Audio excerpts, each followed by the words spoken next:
Going live. Is it working? So, Oh, we're almost there.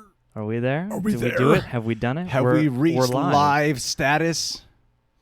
Have we done it? Knock, knock, let the devil in. Malevolent has ever been. Can you guys tell me if we're live? I haven't heard Venom in a while. Please. That's all I want to know. All I care about is to someone know confirm. is, are we live? One Confirm. comment going, we can hear you, would make the world of difference right now. Mothership reporting. They can hear and see us. We've done it. We've done it. That's what I'm talking about, people.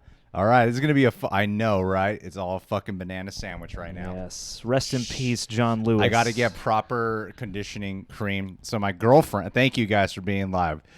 Anissa, Josh Rand, Gabriel, Horror, Gabriel, Richard, Bentley, and Angry, Cool, Independent, TM, Nick. Oh my God, so many names coming in. Tongue punch fart box. Yeah. Yes. No, don't worry. We'll find a way to rap during Aloha. this. Yeah. So I kind of just came up with this topic today, but before we go further, I must acknowledge this situation.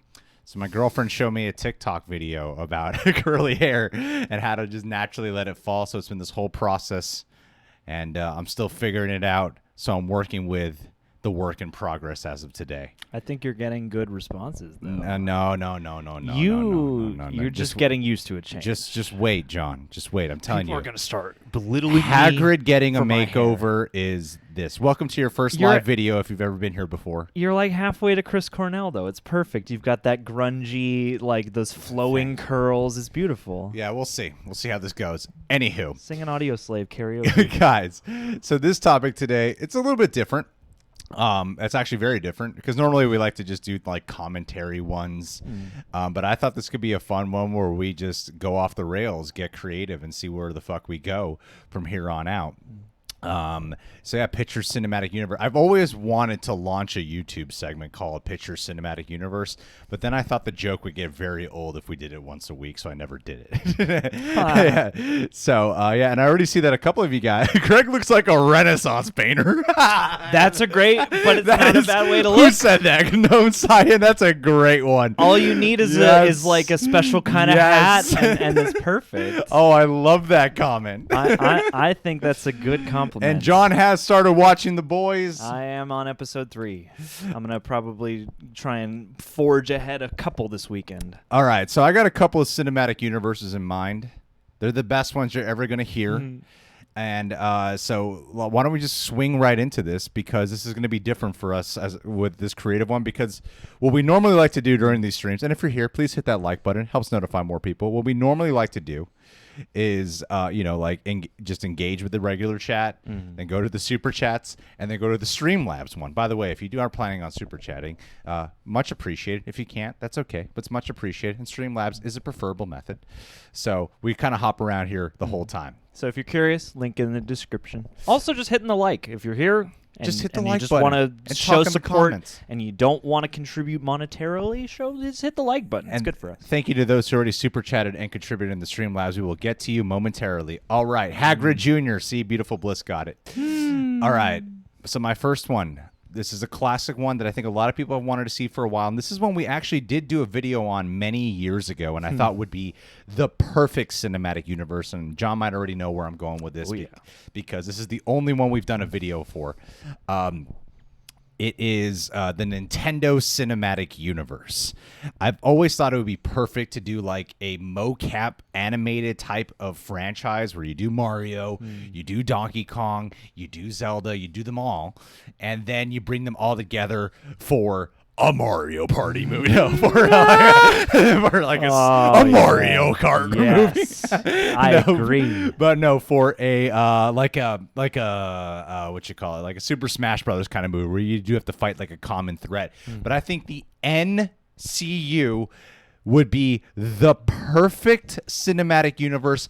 And I also think, because I constantly say that video games would be best adapted for television. Constantly say that. Nintendo, I think, see where you're coming from with that. Nintendo, I think, is the exception. I think Nintendo is they have the perfect games that would work for trilogies or even one-offs, especially Zelda, because they kind of repeat the same story in a lot of their games. So I think Zelda would be a perfect movie. And the Mario ones as well. But I don't know about them being live action. I think they would have to be animated or mocap animated to say at the minimum, like in the Zemeckis Adventures of Tintin kind of style. That's just basically the first one I would go with is the Nintendo Cinematic Universe. That's not a bad call, G. A couple people have actually already shouted out my like number one wish list pick for a cinematic universe, and that would be. In fact, I'm going to go one further because there's a very general way to quantify this, but I guess I would go with SCP, Secure, Contain, Protect. Creepypastas in general, like I feel like they're really hard to adapt because of the lack of really solid credit that can be get. Like a lot of these things are built over time by many people on message boards, and they're really hard to credit, and thus they're really hard to adapt because they're rights nightmares. But all that stuff aside, I would love to see some kind of SCP themed creepypasta universe that has some kind of way station, which is the SCP that catalogs and contains these creatures, but it just open you up to so much. And because of the way that internet lore and urban legends have grown, and even like dark web stuff has grown, I feel like you could have a pretty cool, and not that people haven't attempted to touch on this in movies, but I feel like that would be a really cool thing that I would love to be like involved with if it ever happened, but also that I see people out there really like periodically pitching and stuff like that. And even when I was like back working at Blumhouse and stuff like that, when that first Slender movie came out, people were like, why aren't there more creepypasta movies? And I would love for that. But also, if we're just talking dreams, I would love some kind of just car cinematic universe where you can get like Fast and Furious, Need for Speed, go old school, get like characters from Cannonball Run or whatever shit, and just have them kind of all occupy one big gearhead universe, pair off different characters and stuff like that. Because all you need is the cars to tie things together. Yes. And there are tons and tons of you could get Death Race characters in there. You could even get Death Race 2000 or the remake with Jason Statham in there. Like you could get everybody. Then you could get it confusing and have Shaw and Jason Statham from the Death Race remake and do a whole Eddie Murphy type thing. Possibilities are endless. I feel like we are on our way to a biopic cinematic universe with Elton John and Freddie Mercury. I almost said Freddie Freeman. Freddie Freeman. Superhero, also real biopic universe. Yeah, man. What if superheroes visited classic historical figures? And then I'm seeing a lot of love for like things like the G.I. Joe universe in here. And then the Stephen King cinematic universe is another one that I'm surprised they haven't tried doing yet with the amount of Stephen King products out there. Well, and Dark Tower is supposed to open the door for that. It's just the movie itself was not great. Yeah. What I would also like to see is the Friends cinematic universe, where you do spin-offs of each of the characters after the finale of Friends many years later. I wouldn't do this HBO Max reunion. What I would do is I would go into like the life of Ross and Rachel right afterwards, right? And they have a domestically violent relationship because, let's face it, they've been a toxic couple since the beginning. And then I would do Chandler and Monica and the family life they have. And Joey is Matt LeBlanc essentially in real life. So you go through all these individuals and then you bring them together for a movie showing the only way they can really be happy is when they're all together. And their only option is to live in a couple small apartments across the hall forever. I think you could do like an Attack on Titan cinematic universe and stuff. But guys, we have to honor some of these super chats that are coming in. And the Transformers one is one that I think they've been trying to build up to, but unfortunately Bumblebee didn't perform as high as they wanted it to. I'm going to nip this in the bud, Stealth Striker. We saw the Halloween Kills teaser. We're interested in the movie. People are going to keep asking. Don't worry, There's John. not that much to cover on the channel. People will keep asking. It is. Castle Rock is based on Stephen King, Mark Leach. But we got a couple of super chats in here. Just a couple. Just a couple. Looky look. So let's see here. The agoraphobic fanboy. Okay. Hey, should we do our freestyle shout outs? Oh, yeah, we have to. Should we do our freestyle shout-outs, guys? It's a staple of the channel now. Oh, now we have to do our freestyle Yeah. shout-outs. And if this is your first time here, you're in for an awakening of the greatest hip-hop artists to have ever existed in this time of Yeah. it. Okay. Agoraphobic, certainly not homophobic. I go around here, and sometimes my rhymes can sound rhetoric. He's a fanboy, a boy who likes to destroy, a boy who never can annoy. But I gotta tell you, agoraphobic fanboy, it brings me so much joy. And then one day the military will deploy you out there, agoraphobic. Uh-oh. But what happens to you when I show that I am not stoic? Okay, we're warming up. That was the first one. That was great. That was the first those one.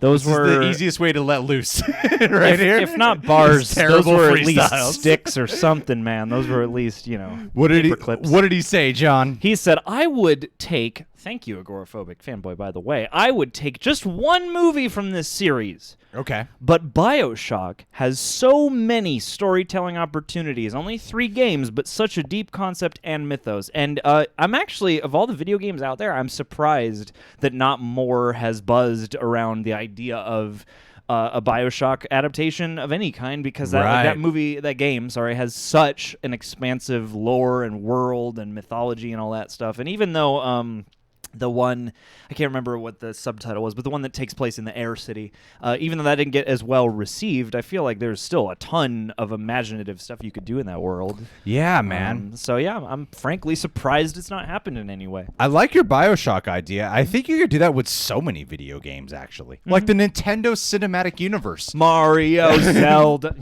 No, I do think that you could do that with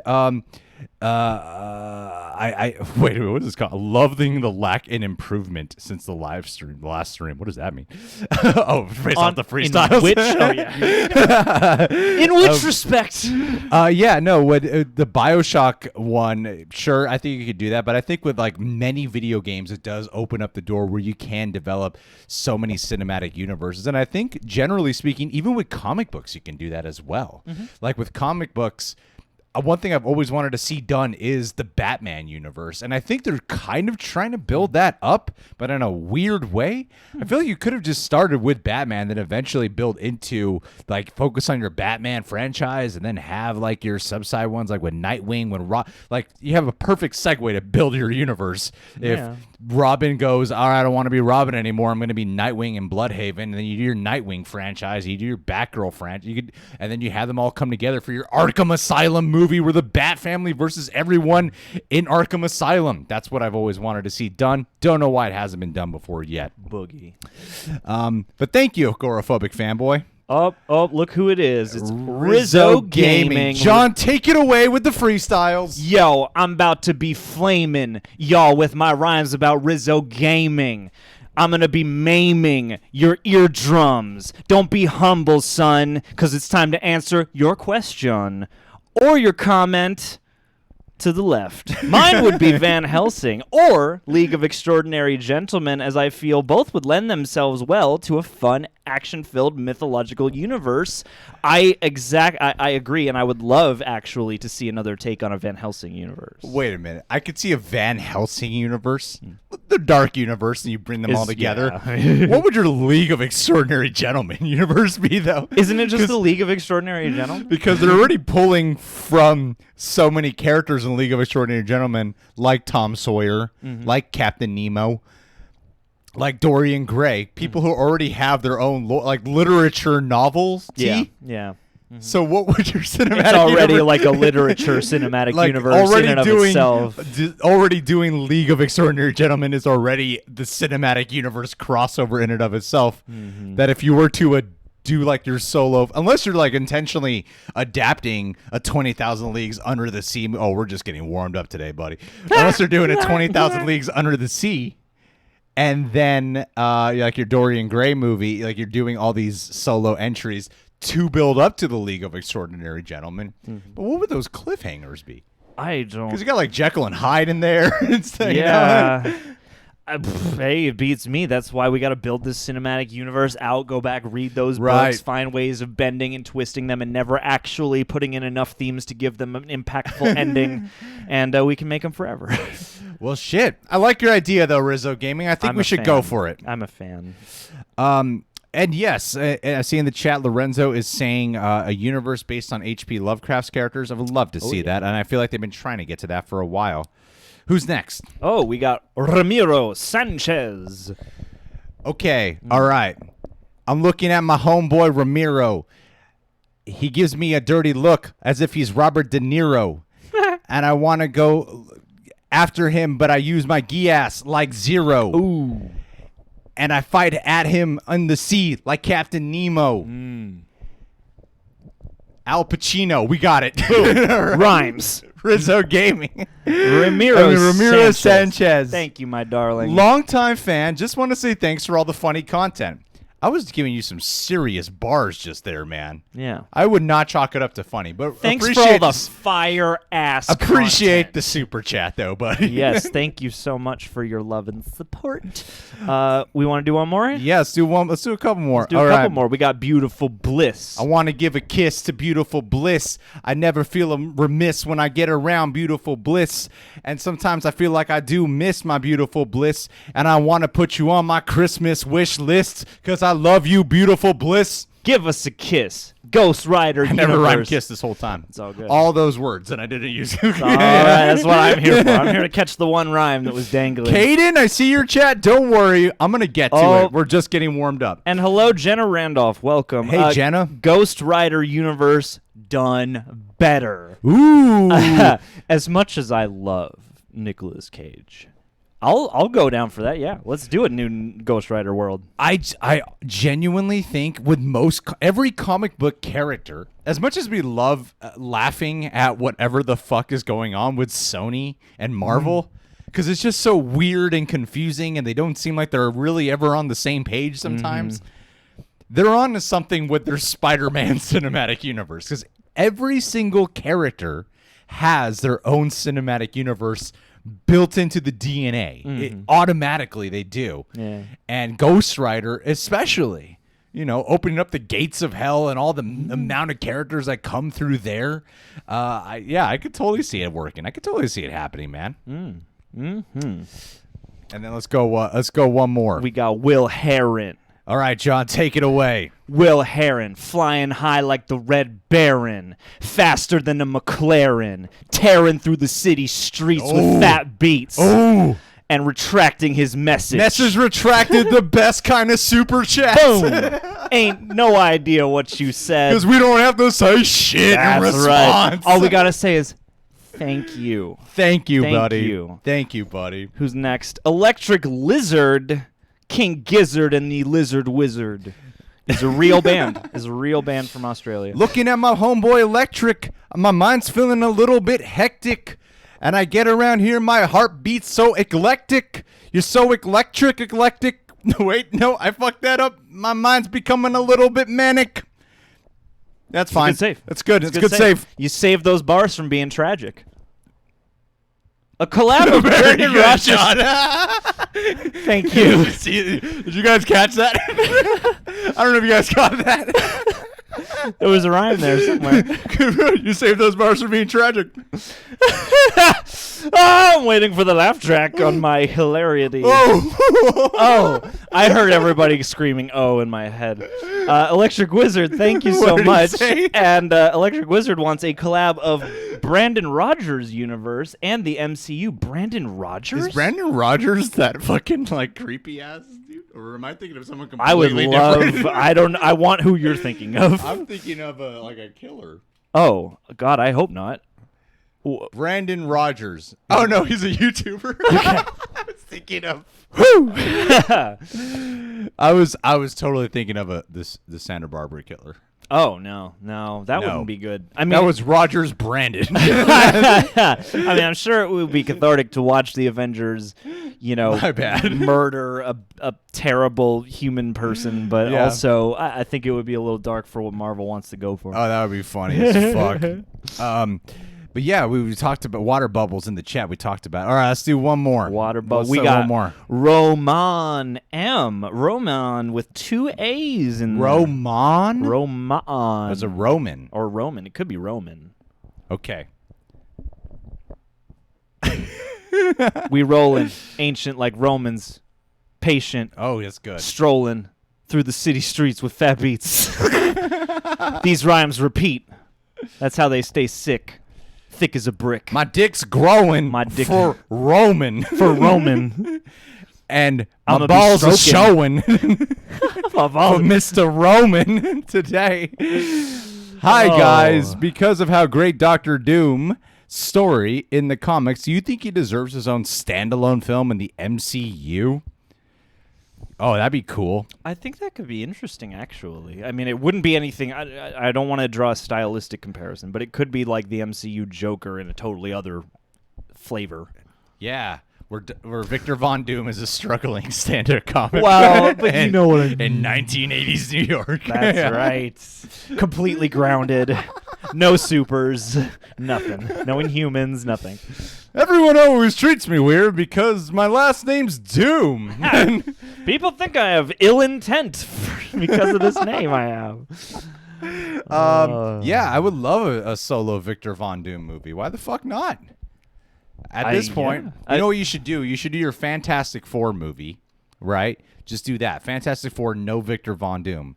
And then you do your sequel. We're 20 minutes in. All the Fantastic Four get beaten to death by a golf club.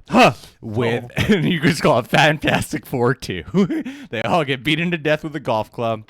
And then you focus on Victor Von Doom for the rest of the movie. And you know what you could call it?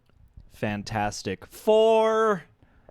Because of the golf club, and you shout 4 when you're golfing. Oh, that's really good, John. It's a great, timeless joke. All right, so here we go. All right, John, let's take this away. I see Jenna Randolph in the chat wants a Kingsman MCU crossover. All right. Yeah, what are you guys saying in the chat? That's a good one. I saw that somebody said that John and Greg are the new Eminem and 50 Cent, and I just want to know which of us is 50 and which one of us is M. Fuck that. We're our own thing. Yeah, that's Eminem right. and 50 Cent got nothing on us. No, it's What not. the fuck are you They're talking not even about? in the same lane that we are, all right? They're not trying to do the same kind of conscious raps we're making. Actually, someone in the chat did bring up an H.P. Lovecraft cinematic universe, and so much. Anytime you see like weird, fantastical, supernatural like creatures, it's so Lovecraftian. Anything with tentacles, you know? Yeah, literally anything with tentacles. People say that. Yeah. Stephen King, he said that he's primarily inspired by H.P. Lovecraft, and H.P. Lovecraft. If you just adapt his novels, you have a cinematic universe. It's that simple. Yeah, I mean, because they're all tied together. They're all in this world that has these Cthulhu. elder gods. Yeah, these creature gods. So I don't know why they haven't done it yet. I think it's just that thing, and I think the bubble will break eventually because they keep making more and more Lovecraft themed, like independent movies that get a lot of love. So I feel like at some point now we're gonna get some kind of high scale. There's a Minecraft movie coming out. Oh, I love Kevin's comment. Kevin Shepard in the chat. He's saying all A24 movies. Is one world. Yeah. I mean, whenever I watch an A24 trailer, I'm like, you don't have to show me that it says A24 at the beginning. I could watch a trailer without that and go, this is probably this is an A24 movie, isn't it? Yeah. You can just tell. You can just feel it. Yeah. I think sorry, I caught Jenna again. I think that actually, like, at first I was like, I don't know about that, but I feel like if you had some kind of like high-powered secret agentness that's, you know, a little bit more heightened, because I always feel like the regular people who work at S.H.I.E.L.D. are like regular. Right. So if you had like a Kingsman-style Marvel thing, but that's kind of what Agents of S.H.I.E.L.D. is anyway, so. That's fair. You know, but yeah. I would love for the Kingsman to cross over into the MCU, but I think Kingsman would work better crossing over into the DC universe, Jenna Randolph. Ooh. See, there's a dream I have had for the longest time where the Pacific Rim and Terminator universes cross over, and then you could cross those over with Transformers. Right? Yeah. Oh, we should have done this topic. I know. Crossovers. Movies that should cross over. Next week. How do we change the title right now on this video? Movies that should cross over. Is there a way to do that? No. There's a way to make a new graphic. There's no. But I don't know if there's a way to make because that would have been a much better topic. We should have discussed this further, John. You know, it's okay. Yeah. We'll make it through. I would love to see. What else are we getting from the chat? Oh, wait. We got a couple of Streamlabs in here that we got to acknowledge here. Yeah. A couple people have said a Tarantino universe, although I feel like a Tarantino universe is already a thing. I feel like he has already done stuff to connect all those movies together. I don't know about that. Victor, I think Tarantino's often presenting questions and then he realizes he can connect them. But you have, I don't know. You know what would be a cool cinematic universe? What's that? Is if they did a Zorro franchise, and then at the third movie you find out it's in the Django universe. Like that would be cool. You don't wait till the first movie; That you do would it in be the third cool. movie where you're Yes. where then you find out they're in the Django universe. Yes, I like that. Yeah, that'd be cool. Okay. Parenthesis. This is picture cinematic universe. Parenthesis. Movies that should cross over. Parenthesis movies that should cross over. What's up, Erica? Watching from the pool. Wow, that's how I felt. Nice, that's Erica. Fancy schmancy. Hi, Erica. What it do? All right. Okay. All right, we should Like RoboCop and Terminator, as someone just brought up in the chat. Why haven't they crossed over? that would be great. All right, John, let's do this. Thank you for the guys who took time out of your day, out of this stream, to go over to the Streamlabs, because I know it can be a little inconvenient clicking on an additional link, but it does help. So we got Flev Doran. I think Flev Doran, if I skimmed this correctly when you were moving it over here, he's got 3 in a row, but they're all part of the triple. same comment. Flev So, Doran. all right, we're not showing favoritism. It is just one long comment divided up by dude. 3 separate $1 contributions. It's just Flev Doran flooring us with generosity, Oh, John. curiosity for John. what he has to say. Oh my God, John. What question does he have for us, or I a forgot comment about today? the freestyle thing. Yes. Yeah, because we got a new topic. Sometimes I start snoring, but it can never be boring when I'm around my homeboy Flev Doran. Boom. That's all you need. That's all you fucking need. That's it. Enough rhymes for you. No more rhymes today. No more rhymes for Flev Doran. So first off, we got, hi guys. Just read it all as one big bit. All right, here we go. Hi guys, quick off topic. I got a great laugh after you read my question in last week's Patreon Q&A and wondered about my gender, and you settled on pansexual based on my avatar.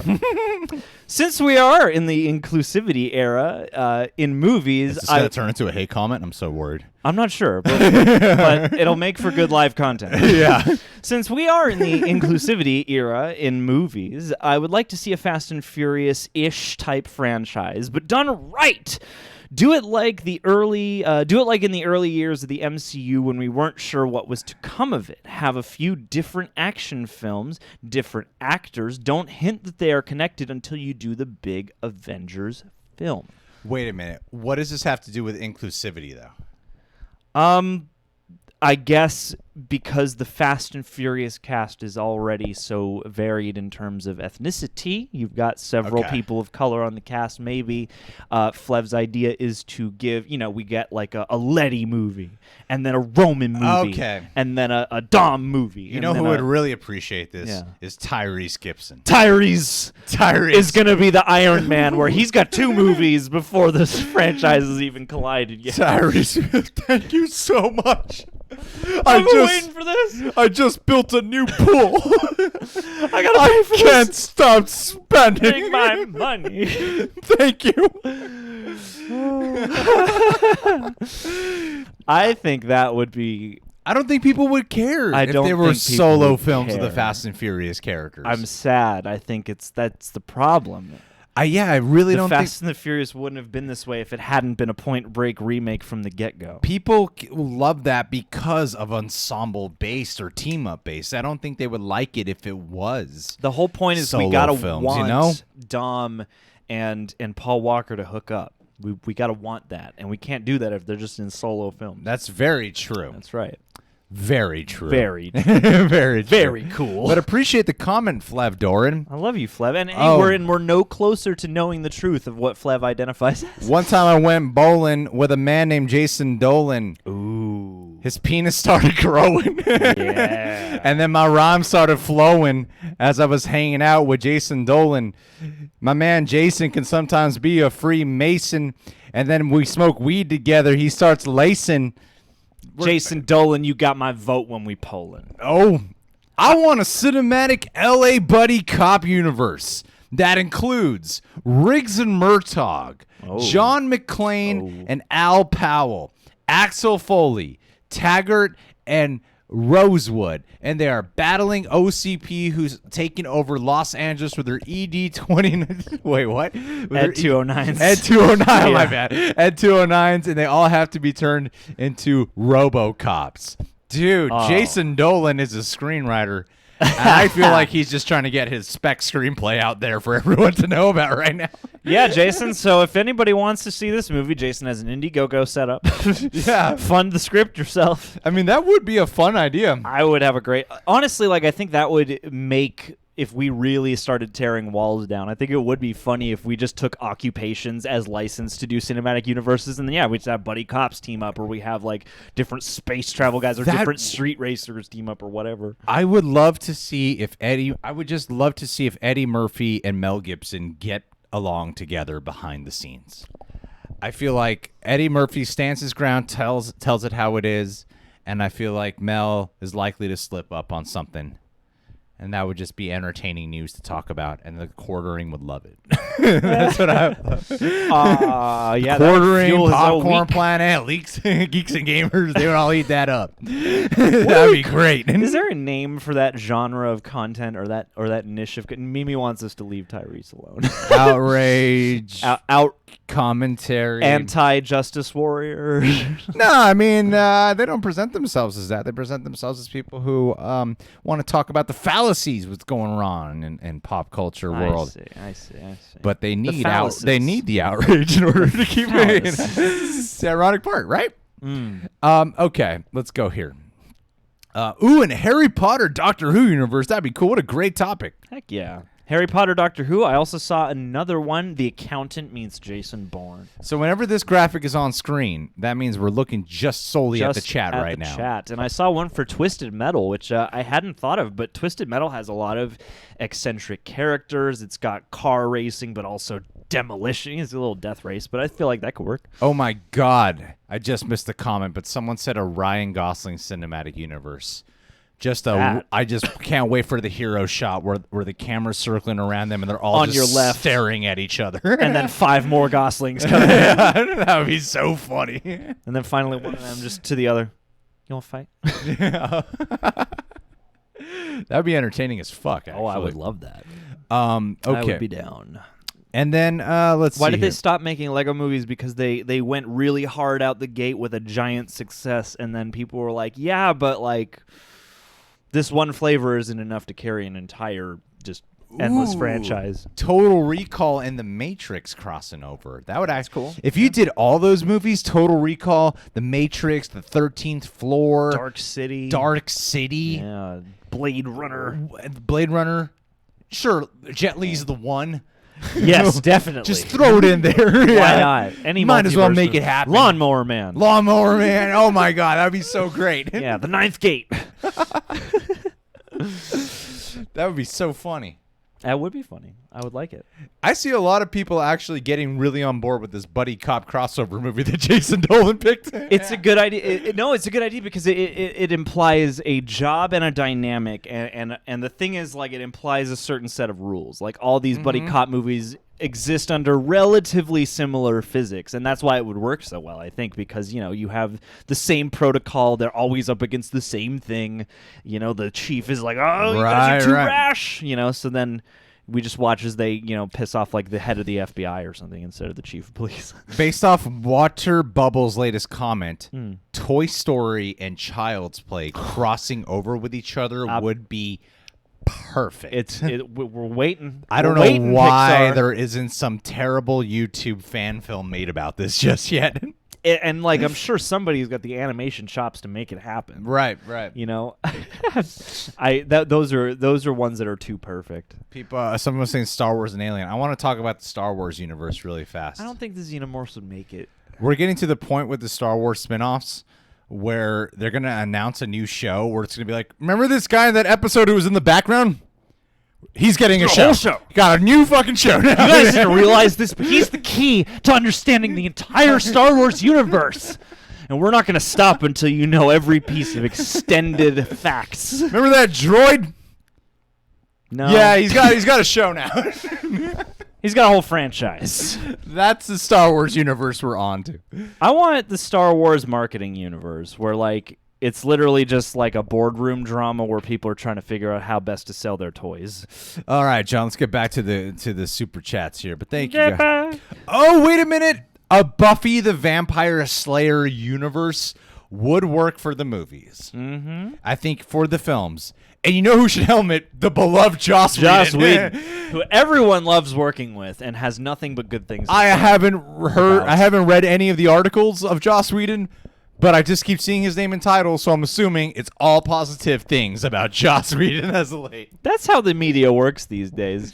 I mean, this is not me taking the entire comment. Sorry, Ethan Holgate. I mean, as much as I would love to see Gerard Butler play Solid Snake, I just think a Gerard Butler cinematic universe where all of Gerard Butler's characters exist. Yeah, caught the American accent. Yeah. The Scottish mushmouth American accent universe. I'm Gerard Butler. Yeah. The president has been taken. I am a law-abiding citizen. I am from Oklahoma. I'm doing a New York accent. Are you talking to me? I'm the only one here, so I can assume you're talking to me. Guys, we need to get insane in here. Start pitching the most absurd cinematic universes you could think of. Will Heron. Thank you to everyone who's been contributing to the super chat. Really appreciate it. Will Heron, registering complaints like a Karen. 12 lives like in a harem. Pants. Mm-hmm. Watering the plants, doing the dance, and asking us some questions. Actually, thank you for your contribution. Great biopic cinematic universe on artists like Kanye West, Bob Dylan, Sufjan Stevens, David Bowie, Radiohead, Kendrick Lamar, FK, Twigs, etc. Wait a minute. So with your cinematic universe, Will, appreciate the super chat. Are you planning on crossing over all of these characters into your cinematic? Like, this is a cool playlist, but also I want a full breakdown because I don't know what these artists really have to do with one another. yes. Other than like it would be theoretically cool to hear several of them cross over with each other and collaborate. But I guess, are you just simply naming options and saying that every musician could theoretically pop up? I want to do, let's do a musical biopic universe, but where you're story cinematic universe. True story cinematic universe, but where you're never ever bound to the era those characters actually lived in. So Right. You can have anybody meet anybody. That'd be You fun. can have Mozart meet David Bowie, and it'll be fine. And they'll have, some kind of clash because their sensibilities, fish out of water, man who fell from earth, blah, blah, blah. There you go. Great ideas, John. Thank you. Great ideas. These are my ideas. These are my ideas. Who's next here? Thank you, Will. Pablo M. Okay, all right. I ride around in my El Diablo as I hang out with homeboy Pablo. Yeah. He touches my dick yet says no homo. Mm-hmm. And I say, whoa, let's take it slow-mo. And then he gives me a blow. Pablo, you got a blowjob. Shout out. Thanks, buddy. What did he say today? Playing guitar on a dobro. I always had the idea of making biopics for bands This like... biopic shit is going off the train to this see. stream today. Let's see what kind of list we get here, though. I always had the Everyone idea... wants a biopic cinematic universe. Making biopics for bands like Creedence Clearwater Revival, Janis Joplin, Santana. Speaking of which, Santana, if you're a JoJo's Bizarre Adventure fan, we just met that character. Nice. Santana, The Who, Jefferson Airplane, etc. All culminating in a Woodstock film. That's actually a solid... Not bad. That's not a bad idea. Well, the thing with you could realistically, out of these like joking biopic cinematic universes, musical biopics is the way you can do it because so many of them collaborate, they rise up together at the same time. And there's so many eras of music with so many parallel acts. Yeah. Even fucking Straight Outta Compton seemed like they were setting up a cinematic universe. You got Snoop Dogg. You're like, what's your name? My name's Snoop Dogg. Snoop Dogg and Lil Kim and like all these people, yeah. And then like fucking Dre at the end. I'm starting my own business. What's it called? Aftermath. Smash your black. So even with there, it seemed like they were setting up some type of cinematic universe. And musical biopics, Actually, you know what? Yeah, because in musical, I'm doing my campy up finger nod. In musical biopics, they do always have like other famous people, other like famous celebrities in the campy. That's my campy thumbnail. But You do always have like these other famous people show up at one point. It's always like a funny little Easter egg. And so yeah, actually, musical biopics, you could. I'm surprised they haven't attempted it yet because I think that it's like in the DNA of biopics, of musical artists specifically. yeah, and I feel like I understand definitely the idea that we're making a biopic, we want to focus on one person, but I wonder what would happen if we started approaching these more like, a collective biopic of, a few very prominent figures in a scene at a certain time or something like that. Like that could get around perhaps and open up some new storytelling flavors to alleviate that walk hard syndrome. Exactly. Why is Gavin saying I'd be Michael Bay in the Michael Bay origin story? I mean, I'd play it. You look blow some shit up. Now wash my car. You got the job. Did you hear Megan Fox finally commented on that whole rumor about her washing his car for the Did she audition? do it? Basically, she was like, they had me work on the car, but I wasn't in a bikini, and it was basically to say like the story wasn't as creepy as it sounds. I wasn't like in a bikini being shot like washing a car. It was like they had me work under the hood of like a car on a lot. It wasn't like at his house or whatever. They had me go under the car and actually replace the engine. It was real mechanic free work. labor out of me. Yeah. I was wearing overalls, fully clothed, protective mask. So I don't know what this rumor is. Yeah, she was like, the character's supposed to know how to fix cars, so they wanted me. So I was like, oh, this is like the weirdest character cleanup piece I've read in a while. All right, so we got another comment here. Dan Lane, what's his comment? I'm going insane over these comments from Dan Lane. Greg, take it away. Okay. Greg, rap about being epileptic for 21 years. About me being epileptic for 21 years. Thought you were accusing me of something. And getting my second brain surgery. And yes, you have to insert the phrase, world's great vibrator. Okay. We've created a monster. This is Jimmy Fallon's freestyle game now at this point. Yeah. If you need a beat, holler, but I'll just sit back and relax. Okay. The world's least hater is also not the world's great vibrator. I call him the man Dan Lane, who always puts me in the right set of my brain. And I go around here and I lift him up like he's pulling me up on a crane. He wants me to rap about him being epileptic. Well, you know what? Sometimes it can beat being narcoleptic. And sometimes I think he might be a beast, but he's one of the ones that would qualify as fantastic. Ooh. He's got his second brain surgery. And he wants me to shout him out. My name's Gregory. But with this brain surgery, I feel like this is just a big chapter in his history. That's fine, Dan Lane. So do you have a cinematic universe, Dan Lane? Do you have maybe it's a medical cinematic universe? I tried, Dan Lane. And Dan Lane is the hero. I try. Appreciate the super chat, buddy. Yeah. And our queen, Anissa. Queenisa. Queenisa oligarch. All right. Except okay. oligarchs. All right. suck. Yo. So not. All right. I got to redeem myself here. You got it. You got this. I got my homegirl, Anissa Oliva. I want to smoke her up and get me high like a sativa. Ooh. She calms me down as if I've just injected some indica. Ooh. Let's take a trip. Let's behave like we're going to Bolivia. Ooh. Her name also looks like my girlfriend's name, Olivia. Yes, it does. It does. We did it. Once upon a time, I almost Dan Lane said, no, I'm good. No, I'm good. Thanks, Dan Lane. Thank you, Dan. Much love to Dan No, I'm Lane. good. I tried, buddy. What did Anissa say? Anissa says, hi, Greg. Hi, John. Hi, Anissa. I want to see a Monster Squad universe. My movie means so much to me. I would have loved to see more to it. Another one, Killer Clowns from Outer Space. Another one of my faves. Dude, A you could monster. probably- Have you seen Monster Squad, John? Yes, I have. All right, John, let's talk about your Monster Squad universe. Pitch it. If you can rely on John for one thing, it is to ramble about something. So go, John. I mean, Monster Squad lends itself well because you've got this group of kids at the center of it. We could age with them if you wanted to. Of course, we'd have to reboot it by now because they're all much older.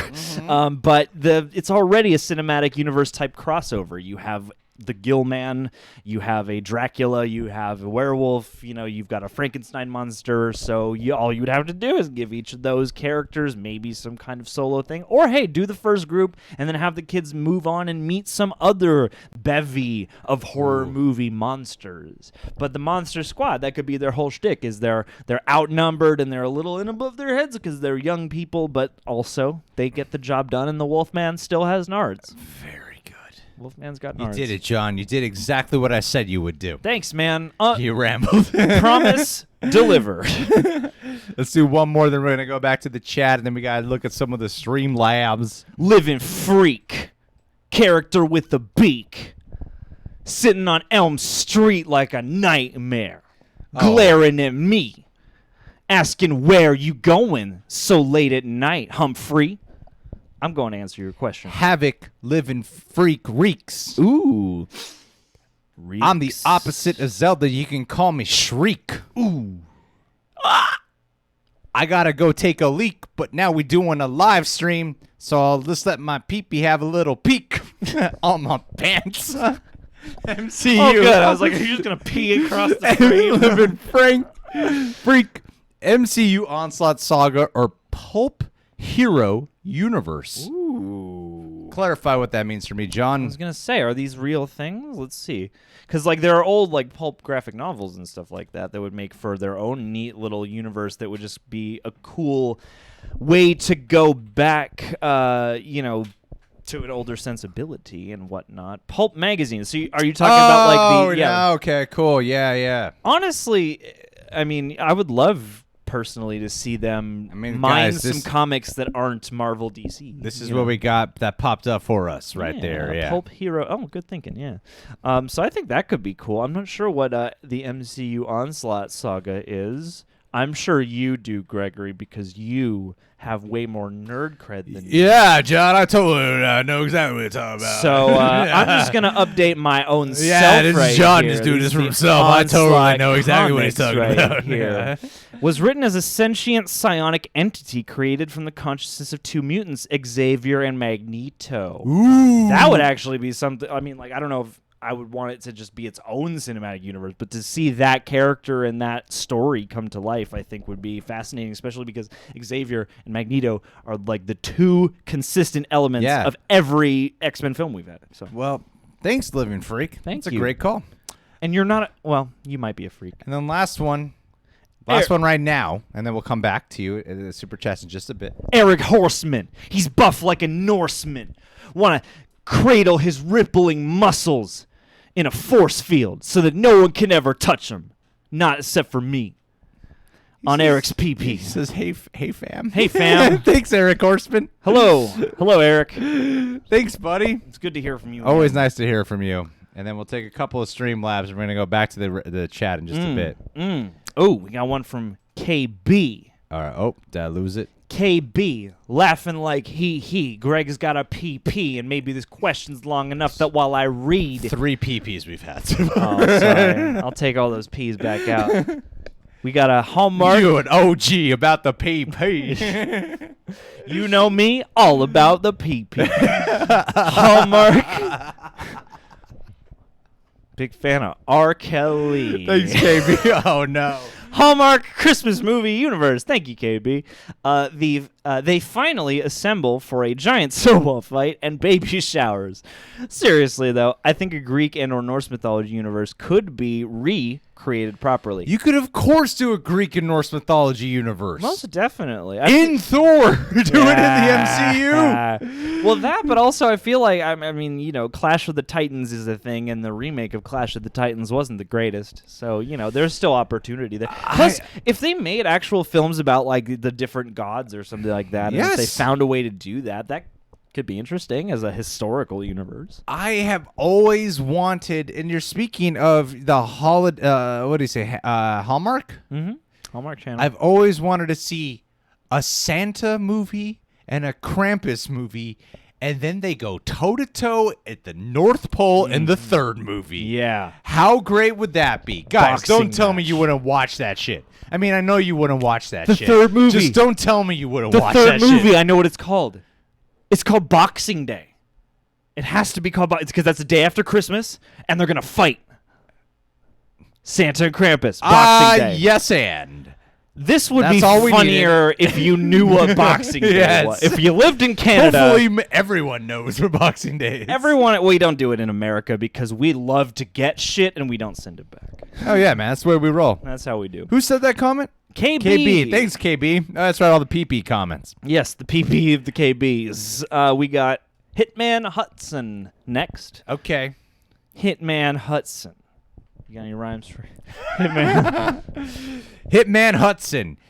I could be Sherlock. You could be my Watson. And I wear a mask. Call you Phantasm. I like it. And you could suck on my Johnson. Hitman Hudson. There we go. Boom. We did it, guys. With the success of Hamilton. Thank you, Oh, we Hitman. could have run Hitman Hudson and fucking Hamilton. Hitman Hamilton. With the success of Hamilton, I'm pitching a cinematic universe built on biopics of famous historical figures. Oh, no. There will be a post-credit scene in each of these biopics in which they are resurrected with superpowers to face yes. an ominous threat. This is a one of two. So I'm going to jump up because this is clearly meant to be connected. Okay. So we will have to Oreo our way back in a few minutes. But he says, I'm thinking Harriet Tubman, John Brown, Robin Hood, Alvin York, historical figure? Jackie Robinson, Pocahontas, etc. Whoa, that would be pretty sweet. That would be a fresh take on like a League of Extraordinary Gentlemen, but with real life historical figures and Robin Hood. I like it. Wait, I is like Robin this Hood a real person? That's not. I thought Robin Hood was fictional. I think Robin Hood is. It might be one of those things where Robin Hood is based on like an amalgamation of real ideas or some shit like that. But I feel like Robin Hood is a folk Now, was tale. Abraham Lincoln real? No.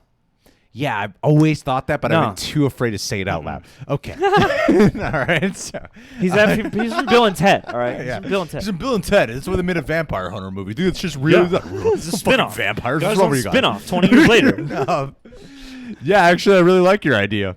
I would love to watch too. that. That would be a great Redbox rental. You sure? It would be. Or a Blockbuster video rental if they still Oh, exist. John, don't bring me down. Don't bring me down. Well, we already flashed their names, so we might as well do these. Do the other. Okay. So we got it. Wait, did we already do? We didn't. Eric Horseman. Eric Horstman. Don't. Have no fear. Eric was here. He probably right now he's drinking a beer and shedding some tears. He approaches me with all this money like King Lear. Seeing dead people like Cole Sear. He likes to take it up the rear because he's actually gay and he's okay with the gay jokes. And that's the cool thing. Eric has a real rejects tattoo. Yeah, so we can make the gay jokes. And we just got an offer for an opportunity in which we could make our own temporary tattoos. So I'm thinking One of Eric Horseman. not the real rejects logo. No, yeah, we'll get one of Eric, an outline. He says, "Don't have a question. Just hey, Thanks, Eric. It's really sweet of you, dude. hey, Eric, how's it going? Appreciate you being here.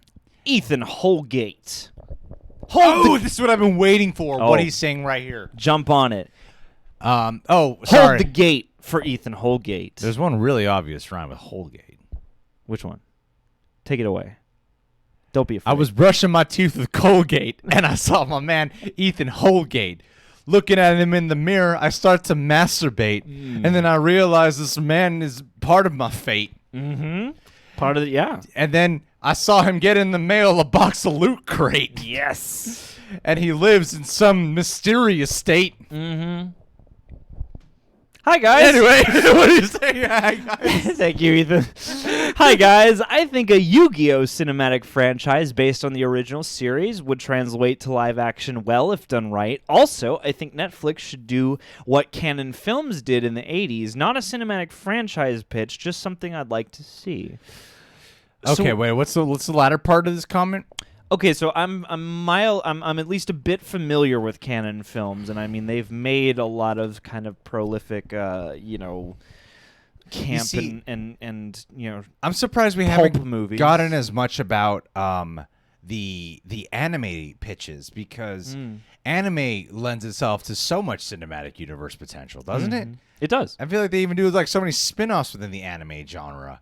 And then Well, a lot of times anime ends and they're like, oh, we're doing a movie. And we've got a new series based on the same idea under a different subtitle. And we got Attack on Titan Jr. now. Yep. Yeah.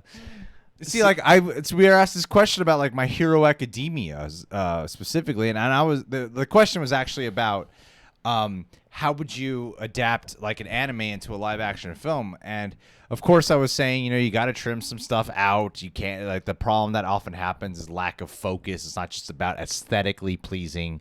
It's also about telling a damn good narrative, which is really important. And I feel like you could do an All Might movie and then do a My Hero Academia movie, or vice versa to some certain extent, especially with something like My Hero Academia or even Attack on Titan. Like an Attack on Titan, in its latest season, not the one that hasn't debuted, obviously, but its latest season, you have a whole two episodes dedicated to telling the story of Aaron's father. And I'm like, right there was a movie in and of itself, So I think it's like you get into the argument of like, what's a spinoff and what's a cinematic universe thing. But within this discussion of cinematic universe, I think you can do that with anime especially. See, I'd be fascinated. I'm doing like the vaguest amount of sidebar research here, because I remember Thank you, Ethan. we ran a couple pieces on canon films back when I was working at Blumhouse.com, and they are like Golden Globus and Canon are pretty prolific purveyors of. I mean, they did all kinds of stuff. They did like schlocky horror stuff. They did things based on Hercules. So and they also, I believe, that's what happened. Sorry, I believe at one point or another they had an actual like Netflix-esque mail order quality where they would like acquire films and put them out. So if that's anywhere near what you're referencing there with canon, I think that would be cool, especially because Netflix, I mean, they produce so much content. I'm surprised we haven't gotten more. I'm surprised anime itself doesn't just cross over with themselves that often. Yeah, because there's so many things that are there are so many spiritual factions of energy projection and stuff, like you have Nen in one series and Haman in another and all these sorts of things, and you could get these characters easily crossing over, because like one name for one thing might, it's like these different powers might equal the same thing just with different names. Yes. So and there are so many that share like components. Like you could get all the mech suit shows together or something like that. All right, guys, let's see what's going on in the chat right now. Sharknado is its own cinematic universe, Bling. I also see a lot of shouts out for a Will Smith cinematic universe. So where I'm going to go back a little bit and let's just see where we're at here. I've seen a lot of things meets John Wick. A Stormtrooper movie. I think it would be cool. We'll call it Stormtrooper Learning to Aim. Yeah. This is one really long montage.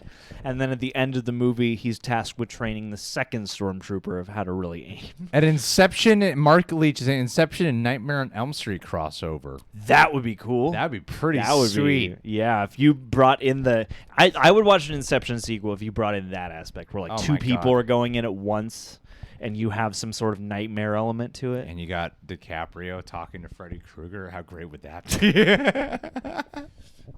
Create the world of the nightmare. I am your nightmare, bitch. Are you going into people's dreams? Are you incepting people's dreams while they're sleeping?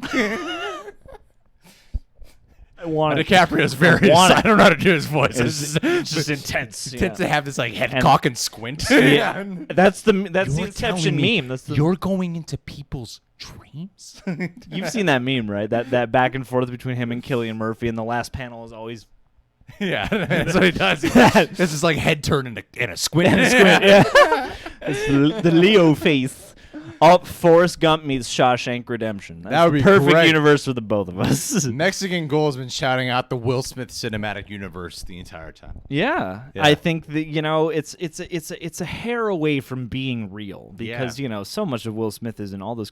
The Kung Fu Master universe. That's one I wanted. You to know what you return could to. do with your Will Smith cinematic universe? You could have the Will Smith universe, and then you could have the depressing Will Smith universe. Two Because different ones. he doesn't play the gray. All right. No. Will Smith is either what you see from his Men in Blacks or Hitch He's or either whatever, cocky and upbeat. or what you see in that Jada Pinkett Smith interview. No, what you see in In an entanglement. actually, there is the gray there. That is the gray. Oh my God, it is. The gray of Will Smith is in that Jada Pinkett It- interview it where he's is. cracking jokes where you can tell he's fucking depressed. You can tell he wants to cry. But Yeah. then you have in the movies, you got his After Earths, you got his 7 pounds, you got his fucking collateral Pursuit of damage. Pursuit of Happiness, Collateral Beauty, Collateral Beauty. Collateral Damage. That's the cinematic universe I want. Collateral movies crossing. I over want a with each other. cinematic universe for every movie that shares one word of a title. To see All what the combos. movies of like American something, American Yes. Sniper, American Psycho, American Sniper, American Animals, American Crime. No Jeepers Creepers. Hey, you No got- Victor Salva pedophile. Okay. Oh, welcome back, Erica. Don't apologize. You're great. A presidential cinematic universe. 45 men trying to save not just the U.S., but the world. Also, Grover Cleveland has a clone. That's nice. I like that. Is that revealed in the post-credit sequence that Grover Cleveland You know, has a clone? okay, Marcus is saying this in the chat. Terminator versus Predator. At this point, with what has become with the Predator and Terminator franchise, you might as well fucking Fuck it, do do it, it. right? They've tried to Right? reboot Terminator several times, and even going so far as to go, this is the real part 3. It didn't work. So yeah, fuck it. Do whatever They you want. both had failed part 3s, essentially. Both So, had failed. Yeah, like this is the real sequel. so you might as well go all out and do a Terminator versus Predator movie. I think that could work. Terminator and Predator is the perfect matchup. It would just be two people who just can't figure out how to fucking kill each other. Exactly. Exactly. It'd be so funny. awesome. It would be great. Oh wait, but Arnold's been both of them, so it might be a little confusing. I just forgot. Who cares? It doesn't matter. It does matter, that would John. just- I care about it. That would just sell the franchise even more. Don't you realize? You would have so many Arnolds possibly on screen. That's true. Or you could have Danny Glover. You could have Danny Glover as a Terminator and really screw with people's heads. Yeah.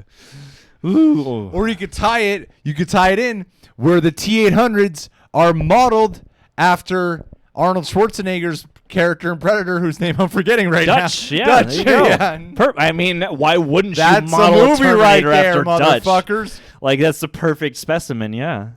And yeah, you think of what Predator is all about. It's about taking the most, formidable specimens. Holy shit! I gotta highlight this comment right here. I really what, quick John? before I you just got really excited, and I was like, I Never gotta mind, highlight a never comment. mind. And you're like, really quick, I got a thought to say. What is your thought that is so important that couldn't wait? I just really appreciate we went off on a tangent about Marcos's comment about Terminator versus Predator when he clearly went on to say versus Jingle All the Way. which That was worth interrupting. I would love give to it to also you. see.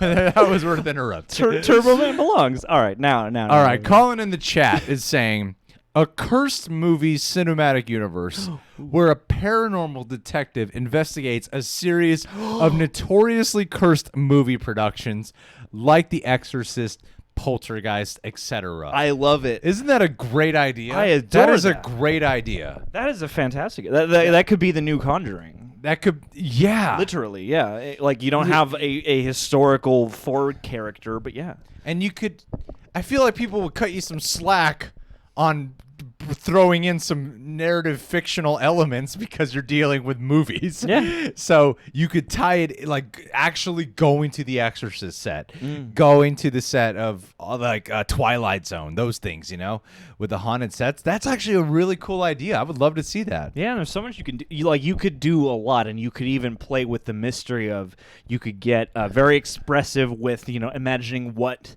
might have happened, imagining the mysteries that we still don't know, but also then doing some cool historical exploration and stuff like that. I think that would be awesome. A Square Enix universe, all these video games. You should just do. People are constantly pitching video game franchises, and it's like if you do the Nintendo Cinematic Universe, that'd be sweet. But I also think you can do that with some other games. I mean, it won't always work. I don't think you can cross over Uncharted and The Last. Actually, there's a way where you can cross over Uncharted and The Last of Us. Now that I think about it, see, that's my main concern. Is I feel like that is like universing via developer sounds like a good idea, but at least in my current field of vision, I feel like Nintendo is one of the few where their characters are designed in a way that makes a crossover. There's a cartoonishness to what they do that makes it work, whereas so many other developers are focused on making the most realistic games. So I feel like it would be hard in a lot of ways. Yeah, exactly. Yeah, because you have these universes that are so distinct that are meant to be separate, I'm sorry, Richard Bentley. Just so you know, I've been trying to find your rap that you put down that you keep saying is horrible. I've been wanting to read it, but I can't find it. I've been actually trying to find it right now. Oh no, Richard Bentley. But send thanks, it again. Richard Bentley, for being here. And then let's read one more from the chat here. All right. I see John Wick. My God, it's so hot in here. Is the AC on? I don't hear it. I should turn the AC on because it's so hot. It's all good. We put on all the lights that way the stream can look better. Yeah, and get a little less delay. Now we're dealing with a sweaty situation right now. Yes, Mortal Kombat versus All right, I'm Animal gonna be back in Crossing. 30 seconds. 30 seconds. JoJo's Bizarre Adventure Cinematic Universe would work just because there's like so much shit in there that you could spiral off. Yu-Gi-Oh, Pokemon, Digimon. I would love to see Pokemon and Digimon just duke it out for who really owns the turf. How we did that for an hour without having the AC on. It's pretty impressive. Go Oh my us. God. All right. I found more Will Smith a few times. A supernatural one too. Ooh. I got nothing. Sometimes just saying ooh makes me think I'll have something that comes into my mind. A Liam Neeson universe I see here. Like Crash Bandicoot and Spyro would cross over well. And Banjo-Kazooie. There you go. All right, guys. This is you guys. Bye, Hassam. Nice having you here. Bye-bye. Breakdance, John. Break. Greg got much closer to being proficient at breakdancing than I I love ever the people who did. just think because we're live streaming. Do something stupid, which we have done before. I will be Robert Pattinson's Robin. I'm just not at liberty to speak about it yet. All right, guys. Who's next on the list? We got Rory Nolan. We rolling with Rory Nolan. As he hangs out with Jason Dolan. Dolan. Colon. Colon. Oh, wait, real quick. I got to go on a little speech here. Oh. Speech. If you haven't seen the movie Palm Springs on Hulu, if you have Hulu, you can just watch it for free. Well, it's not free because you're paying for Hulu. But if you haven't seen the movie Palm Springs, watch it. Have you heard of this movie? It's the Andy Samberg movie, right? You know what the genre is? No, for the most part. It's a romantic comedy time loop movie. Oh, cool. And it is fucking great. Watched it last night. It's only like 80 minutes long. It's short. Nice. It is fucking inventive. And it's truly a fresh spin on time loop movies. So that was like a movie I watched. My God, this is the first movie that has been released on a streaming service or on demand that I really wish I saw in the theaters. It is great. If you haven't seen Palm Springs, it's on Hulu. Someone in Patreon recommended it to me earlier this week. I was like, I'm going to make some time this weekend. And then had some dinner last night, put it on Palm Springs. It's really great. It really is. Snake Plissken and Solid Snake join up? That sounds... Ooh, that'd be fun. Anyway, Rory Nolan. Rory Nolan, thank you. Looking kind of gory when I'm hanging out with Rory. Now let's hear what the super chat is to complete his story. Filling in... Fucking Lin-Manuel Miranda. Oh, man, gonna get some rhymes. We ramen. Filling in the timeline in John Carpenter's Apocalypse trilogy, The Thing, Prince of Darkness, and Mouth of Madness. Mouth of Madness is an H.P. Lovecraft-inspired movie. Mm-hmm. That would be cool. Yeah. Yeah. John Carpenter, I think, has been wanting to cross over some of his movies. That would be cool. I would love to, I would love at least one more like true blue John Carpenter joint. What I will say is John Carpenter, he started Halloween, and I'm still surprised in terms of crossover discussion that we haven't. I'm going to highlight the names that way everyone knows which comment we're currently on. God damn it. God damn it. John, do it. All right. I got this. So with Halloween, I'm still surprised we haven't gotten like anything further beyond a Freddy versus Jason, because it's like, well, what about having all the excitement with like Freddy versus Jason versus Michael Myers, Freddy versus Jason versus Ash? I don't think Michael works because Michael is always serious, whereas like so is Jason. No, Jason movies get silly, and so do Freddy movies and Chucky movies. Michael's and not always Leatherface movies. serious. Have you seen The Curse of Michael Myers? But as a character, Michael has absolutely no humor. Like, and those movies. What about fucking Busta Rhymes being like, "Happy Halloween, motherfucker," and may you never ever rest in peace? Jason doesn't have a sense of humor. But the movies, like after part 2, definitely do. Whereas Michael movies get campy and sometimes bad. But I've never seen one where I'm like, the goal of this was to be tongue-in-cheek. Whereas every slasher practically, other than that one, devolves into that. Fine, I was just trying to add to Rory's comment to make his super chat worth it, motherfucker. I'm sorry. Don't worry. I take it back. Michael belongs. He's the silliest one. My hair started off fine at the top of the stream. Your hair looks and now that I've been sweating, like it's hot in here a little bit. It still looks good. It's gonna get just like weirdly puffy and flat up here. That's the way it's gonna go for the rest of the stream. I like it. Heads up. Oh yeah, why the fuck we haven't said an MCU and DC crossover? Why haven't we gotten there yet? Yeah. Gabriel 9TM. We gave us rap names just now. Yours is Lil Grega, and mine is Hair Long. Well, you got a much cooler one than me. But you get to be Lil. Okay. All right. Yo, we got a breach. It's time to shout out Mark Leach. Because he's a real peach. Put the raps to a screech. I beseech you to listen. Because we're going to hang out in the park with Mark as we ride on Noah's Ark, and he's going to hang out with Tony Stark. Yep. Shark. Jason Clark. Thanks, Mark Leach. Chris Evans, comic characters, Cap America, Lucas Lee, Scott Pilgrim, Jensen from Losers, and Human Torch fight crime together. Love you guys. You know, I appreciate you bringing up this comment because there was whenever it was like Captain America discussion, be like, but he was also, did you know? He was also Fantastic Four. Oh my God, you guys. Did you know? He was also Fantastic Four. But everywhere. But he's done so many comic book characters. Oh, yeah. Like so many. Yeah. He's a staple of comic book. Him and Jimon Hansu. And one's just a little bit more famous than the other. The hair. They're both part of the MCU multiple times. But I think, Jimon Hansu has done so many comic book movies. Yeah. So many. The Kingsman franchise now. Aquaman. Shazam. Guardians of the Galaxy. Constantine. Amistad. And I love that graphic novel. Really great stuff based on true events. And then Chris Evans has done all these movies that fucking Mark Leach just listed here.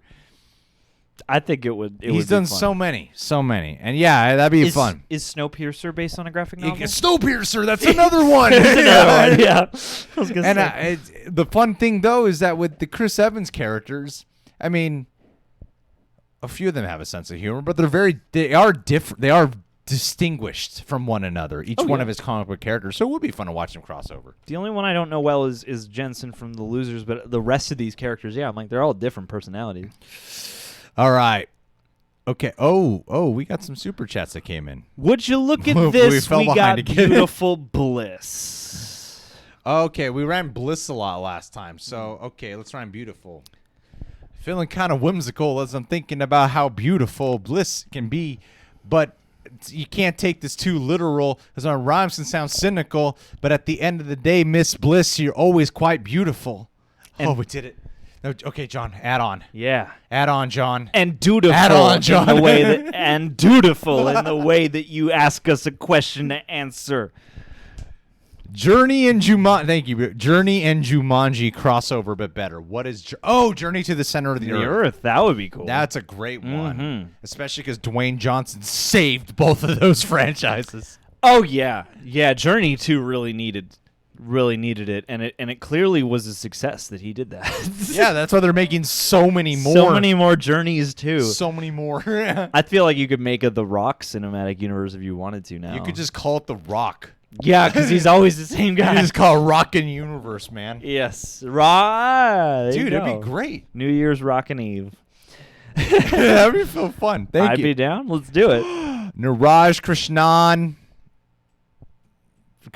Go for it, John. Rhyme Niraj Krishnan. Go for it, John. Rhyme Grey Poupon with Niraj Krishnan. Oh, wait. I got all day. So does Niraj. Nice. He ain't gonna disappear. Not like a mirage. He's concrete and on beat. Thank you for your super chat. How about a Robin Hood and a King Arthur universe cross? I'm surprised this has not happened because those are public domain characters who get a new reboot every 5 years based on whatever the current zeitgeist of film styles is. That's a great call, Niraj. Yeah. Have you thought about that before? It seemed like that really sparked a thought for you. No, I feel like I should have. I was like, this sounds not obvious as to like downplay it, but it sounds like a very natural thing to want to do. Is to, especially with the way, the latest Robin Hood movie was like the Batman Begins. So they're clearly comic booking this stuff. And so, it would be perfect to cross those two over. Very good, John. Very good. I am a fan, Niraj, of this pitch. Thank you, Niraj. That's a great pick. Write it, too, because you could just sell that and you don't have to worry about the rights. That's such a good point. Yeah. You don't even need to set up a cinematic universe. Just fucking do one movie and cross them over. Yeah. At this point, there's been a gazillion of those movies. Yeah, and then just from fucking there, cross them over in one movie. Yeah, and then you can introduce however many knights, however many of the merry Oh my men. God! Just fucking do it with Taron Egerton and goddamn Pretty Boy. Taron Egerton. No, the other. Taron and Taron. No, the other guy. Fucking what's his goddamn name? The Pacific Rim Sons of Anarchy guy. Charlie Hunnam. Yeah, there you go. Oh, okay, of course. Yeah, who was Arthur in the beloved adaptation by Guy Ritchie. All right. Anissa. Anissa's back. All right, John, I rhymed a lot of Anissa before, and I got to admit, that was easily my best rhyming shout-out so far. Anissa. Stand up straight, ain't no Tower of Pisa. Oliva. Ain't gonna leave ya in the dust. Not to rust. No crust. On that bread that you've generously tipped for us.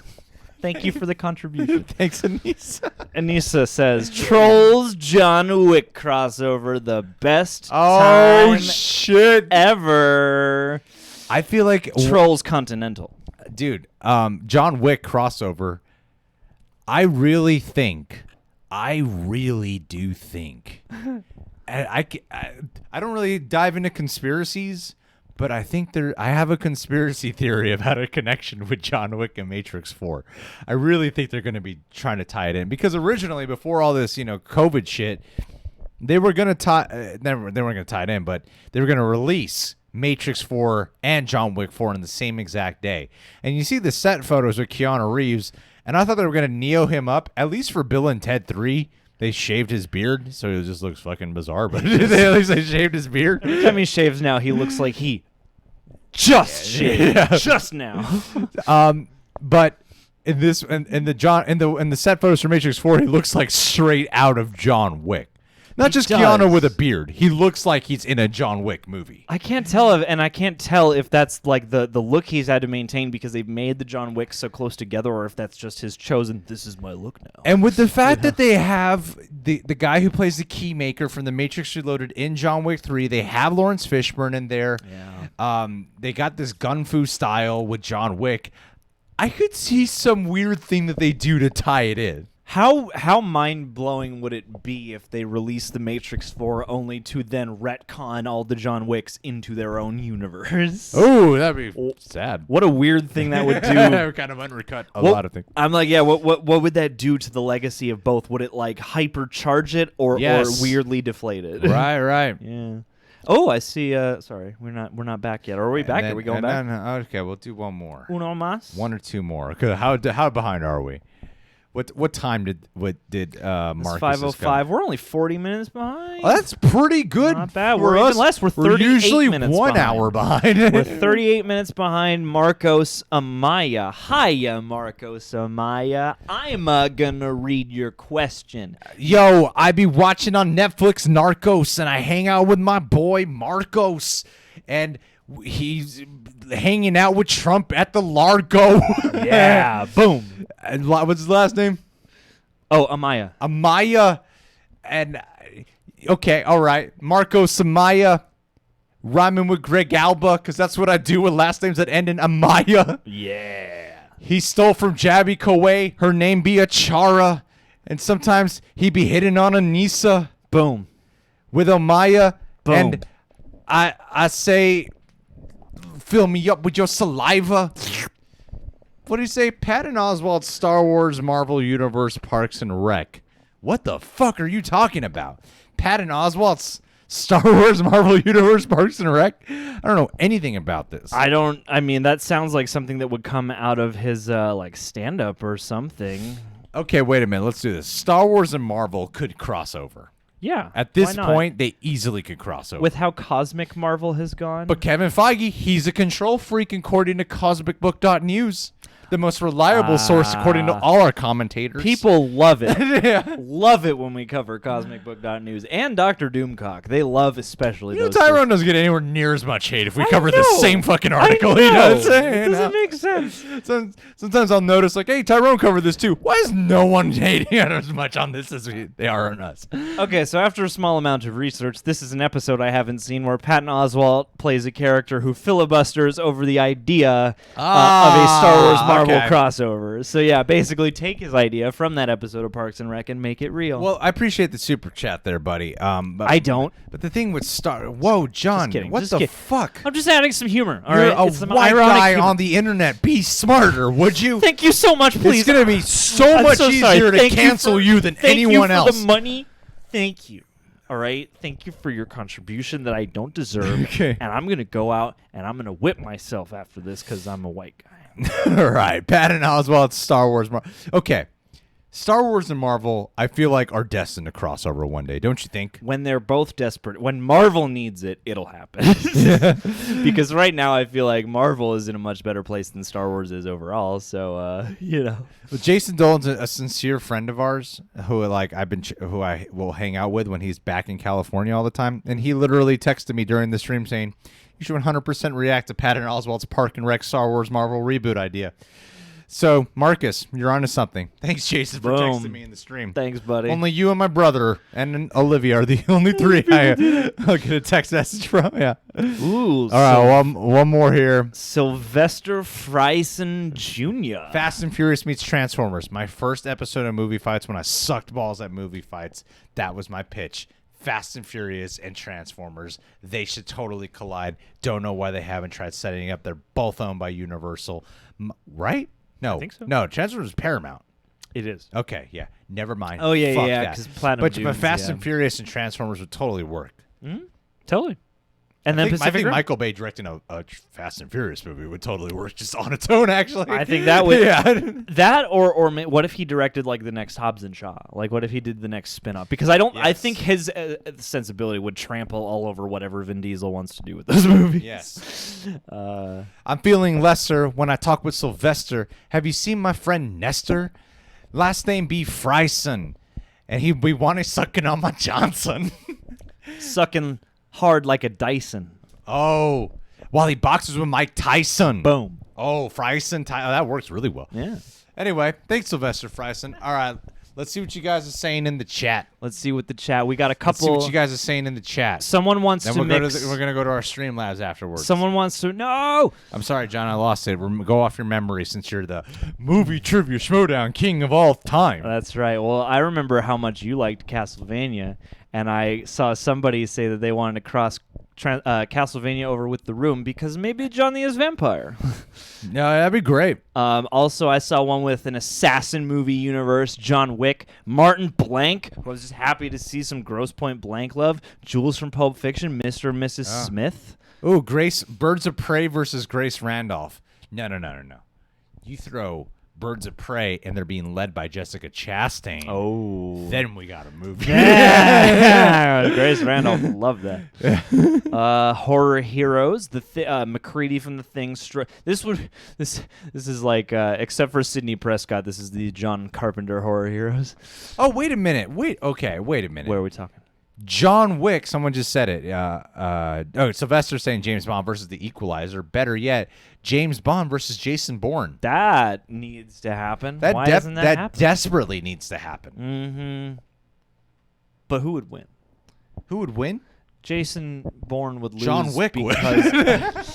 That would be the best ending, because you can't have Jason Bourne or build up to this fight, and then John Wick just shouts. And then John Wick just two headshots comes in and just I'm trying to get the fuck away. What are you guys doing? What are you doing in my way? Yeah.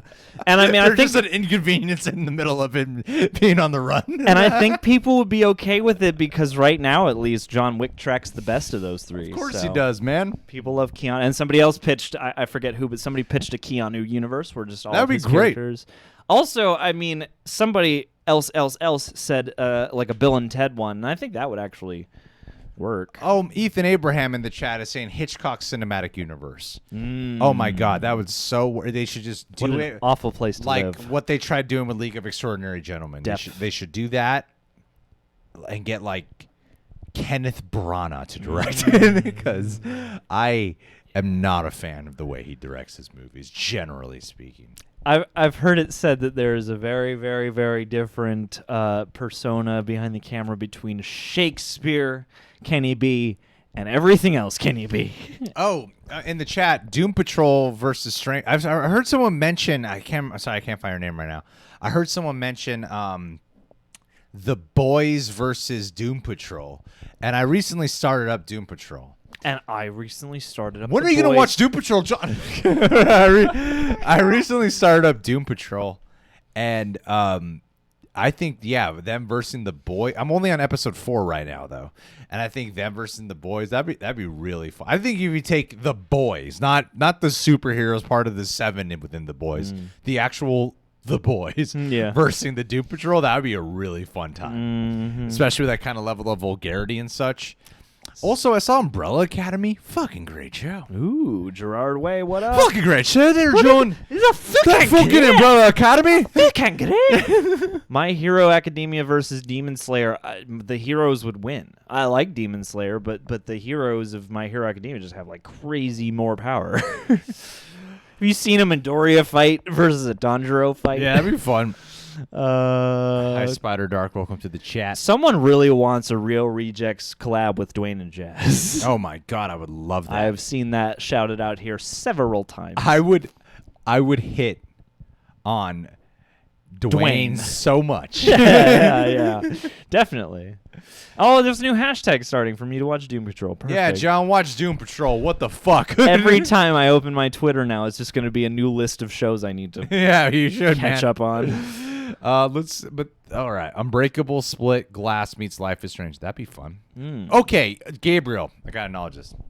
All 3 Spider-Man in one movie. When is the Sony cinematic, whatever, the spunk? Release the spump cut. When are they going to cross them over? I really want that to happen. That would all be good. 3 of them. That really needs to happen. Yeah. As does because I think Tobey Maguire is sad right now. Oh, sad Toby. He has not been around in a hot minute. All right, guys. I miss him. I miss him. Let's do this together. Scooby-Doo meets Ghostbusters and Supernatural. I'm going to just type in Tobey Maguire today on Google. That needs to be a blog and of let's see what pops up for Tobey Maguire. It's got a picture of Tobey Maguire for every day of the year. Let's go to the news section. Nothing. He's just disappeared. All right, never mind. The But third his article. birthday was just a few. Oh, Topher Grace's birthday was a few days ago. Never mind. Wow, stealing Toby's thunder away from his. Hey, a religion cinematic universe. Religion cinematic universe. Yeah, with all the different deities. Oh, that would be so non-controversial. Everyone would get on board. You would be able to depict half of those creatures without people, You could do a feeling Bible that you've cinematic defiled universe. their sacred text. You could do a Bible cinematic universe. Mm-hmm. You could. There's so many I'm not different gonna go there. characters.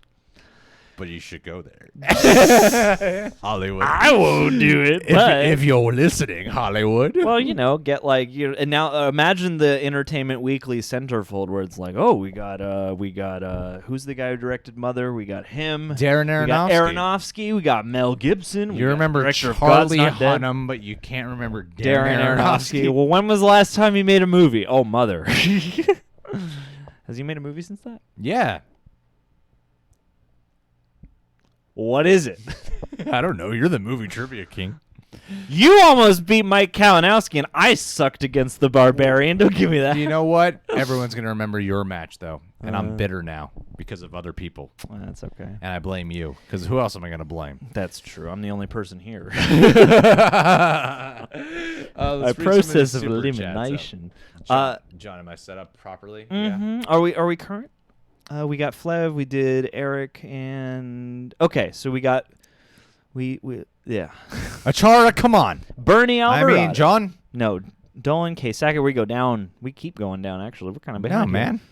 No, we keep on going down. Oh, shit. Yeah, we got some Streamlabs. We got here. some hella Streamlabs I right did now. not realize that. So we got Hitman Hudson with Hamilton, and we did that one, and then we did the Yu-Gi-Oh. Oh, yeah, the Tim Okay. Roth one was the one Okay, so we got this question here at the top from for Jason Dolan, who has messaged me.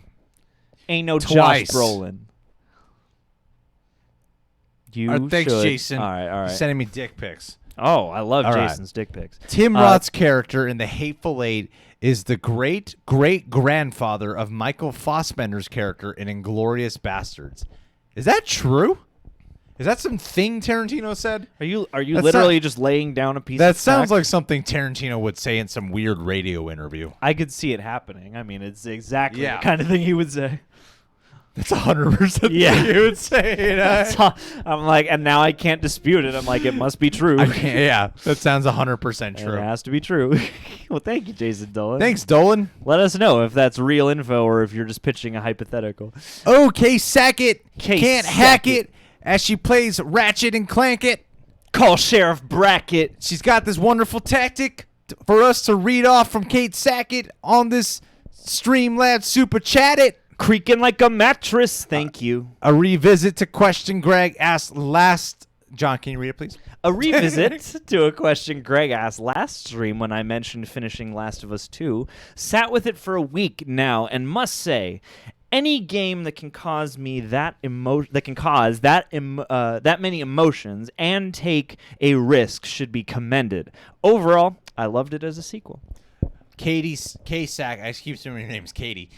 K Sackett. Appreciate that. Appreciate your chat. And yeah, I mean, you got to give it to sometimes the sequel might be so divisive or even upsetting, but if you find yourself ruminating on it for a while, you got to give it some credit. I think some of the most striking, especially movies, but even games and stuff like that, are the ones that put you in a place where at first you're like maybe a little upset. You've got a lot to chew on, but the more you think about it, the more it settles in and the more the pieces start to coalesce in your mind. Exactly. I mean, because think about it like this. One movie that is starting its own cinematic universe, Pirates of the Caribbean. That happened with me with Pirates 2. I love Pirates 1. Saw it countless times before the sequel came out. Too many. And then I watched Pirates 2, and I did not like it. I really hated it. And then a few days had gone by, and I was just thinking about it, like, all the time for some reason. And then it just hit me of, I think I'm beginning to get, just from thinking about it. I get it. I think I get it. I think I love this movie. And then I watched it again in the theaters. I was like, this movie's awesome. And so, Dude, and it's it's so dark and much more moody and more like horror based and it's fantastical elements. So yeah, My Last of Us 2 was Pirates of the Caribbean, Dead Man's Chest. Just as good. Yeah. Just as quality. That was mine. Just as high caliber. But appreciate that, Case Sackett. Oh, we got another Dolan in here. Danny Glover would be Eddie Murphy, Mel Gibson go. Danny Glover would be the Eddie Murphy, Mel Gibson go between. I love that. You know what? As much as I've been a defender of Mel Gibson, I'm really dialing that back now these days. So I shouldn't get you that Well, T-shirt what T-shirt? of his face saying "I'm with Mel." Yeah, sure. Okay. I'll still wear it in private. Mm-hmm. You know, at the end of the movie, what was that? Silence. Yeah. The end when with the crucifix. You're gonna be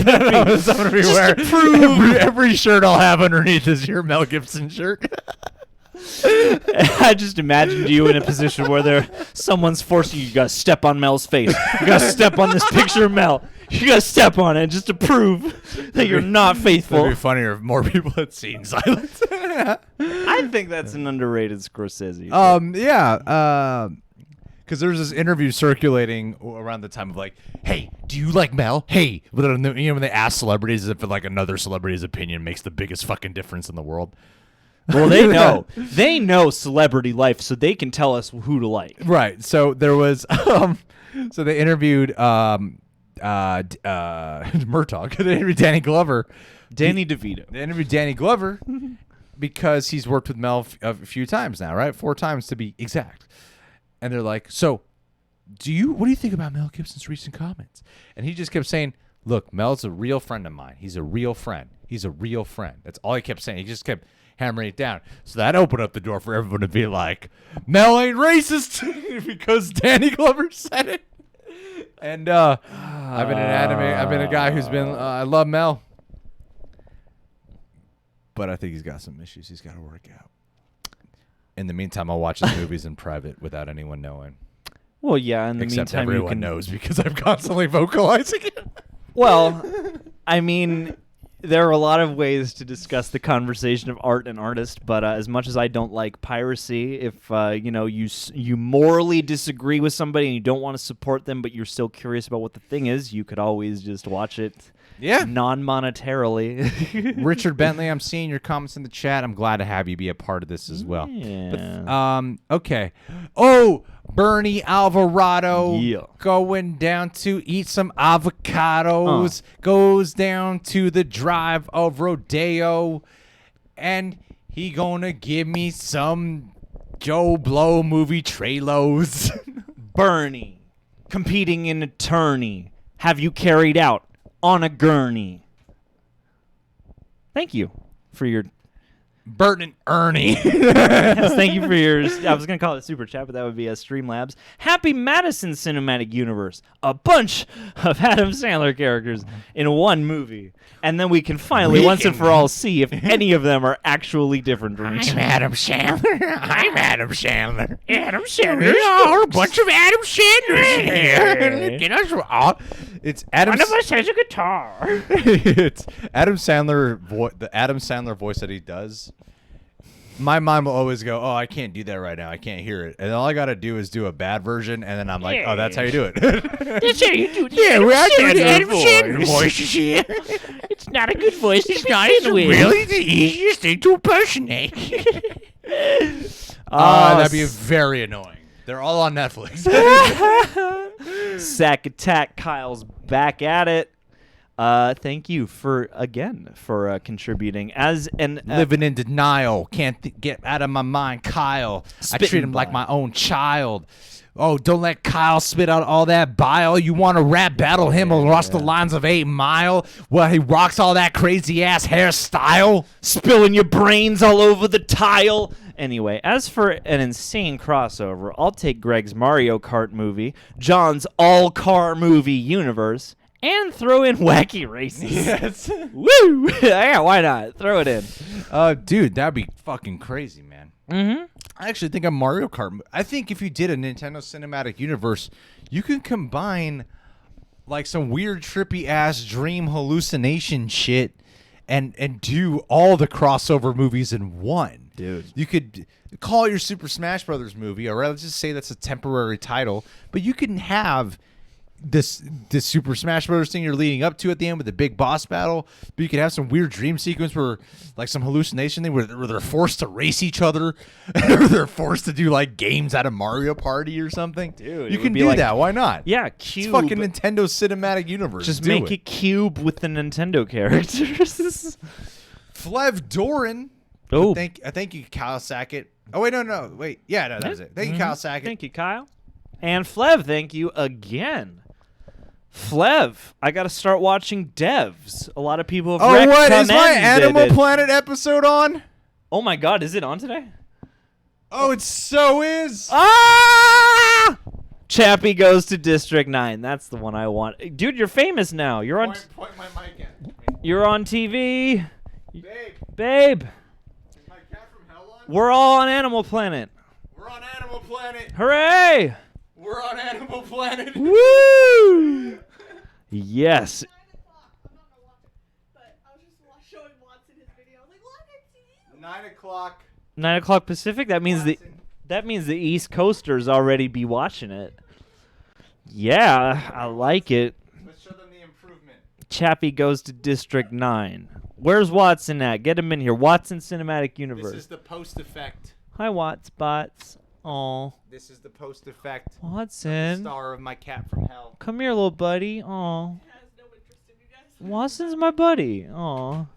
I had to make sure to bring him back in case he attacked me, and then I ruined the whole show. Yeah, show just how much it paid off. Wait, who said that? Shouts out to Isaac being like, wait, who said I was on Animal Planet? I'm not gonna watch that episode, I will. but go watch it. I'm going to react to it on Patreon. Yeah, what an Animal Planet block! I would love for that. I would love to be in this Oh my position God. where I react to that episode. Copyright strike. Where I'm like, I'm in the fucking episode. I'm in most of the goddamn episode. Yeah. And it's my home they shot this in. Sorry, you don't have the legal rights to show any of this. We're going to take your channel down now. Yeah, you got 3 strikes. That's how I hear YouTube claims in my head. Hey, the normies. Real rejects across the line. The normies, I think YouTube contacted them, did they not? They should have. YouTube was like, all right, fine, leave me the fuck alone. Okay. Eric's back in the station. Thank you, Eric Horseman. Eric was here with a beer, making it clear that he wants to hear our opinions and our thoughts on a mashup, lol, of Dune, Stargate, Starship Troopers, and The Last Starfighter. I think we should do that before Dune comes out, because then it would, A, raise the hype for Dune, but also, if they could get their Dune shit right in this movie before the actual Dune movie gets it right, I think that would be very funny. Yeah. But yes. Actually, that would be great. Yeah, That's a great idea. Dune, Stargate, Starship Troopers, and The Last Starfighter all crossing over. It would make sense. There's not that much to peel back. I would love to just see Kyle MacLachlan and Kurt Russell in the same movie. Oh, yes. I agree. Call David Lynch. Yeah, it'd be awesome. Mm-hmm. Olivia, can you come in here? Olivia's getting hair compliments. People want to see you. People want your presence. She can't hear me. She's yelling, "You fucking cocksucker," at Ghost of Tsushima right now. Whenever she starts a new game, my experience is I'm editing, and then I just hear her yelling at the TV every 30 to 60 minutes. That's what it is. Flev is B-A-C-K. Honestly, I don't have a great idea. I decided tonight to stay up late and watch live, but I don't have nothing good to bring to the discussion. Flev, that right there is bringing plenty to the discussion right your now. presence and support and love. John, rhyme Flev. Flev. I got to start watching Devs. My best friend is Greg, and we used to know this guy named Kev in Herrera. And a guy named Ian Guerra. We lost 15 viewers. And now I'm just naming people none of you know. I know my rhymes are because they weren't ready for the bars. They couldn't handle the heat, you know? It's not the rhymes that are the problem. it's just the bars couldn't handle what I was delivering. Yeah, people must be bitches because if you can't handle like the 8th time I've tried to rhyme Flev. I don't know what this Animal Planet situation. I'm not even planning on watching the episode, but I'm really not. I'll just cringe the whole time. But yeah, apparently I think it's supposed to air today. I totally forgot about that until someone said it. Post it on the community page. Get some views for Animal Man, Planet. it's gonna totally boost the channel. Yeah. I went on Animal Planet in hopes of getting subscribers to watch our reaction channel. Hey, you never know. Someone might. I am gonna be looking If now we can get one person to be like to comment. I'm just who else here off Animal Planet? one person to just be like, saw you on Animal Planet, loved you. Now I'm a subscriber. Lifelong subscriber, buddy. Like, this ain't the same kind of content, but all right. Thanks, man. Watch me train my cats. Eric was here to hold deer, keeping it clear. All right. Oh, Eric, thank you, buddy. Thank you so Eric, much. don't break your wallet today, buddy. The Shakespearean cinematic universe first movie, Macbeth versus Othello, wherein Lady Macbeth kills Desdemona. She kind of wanted to die anyway.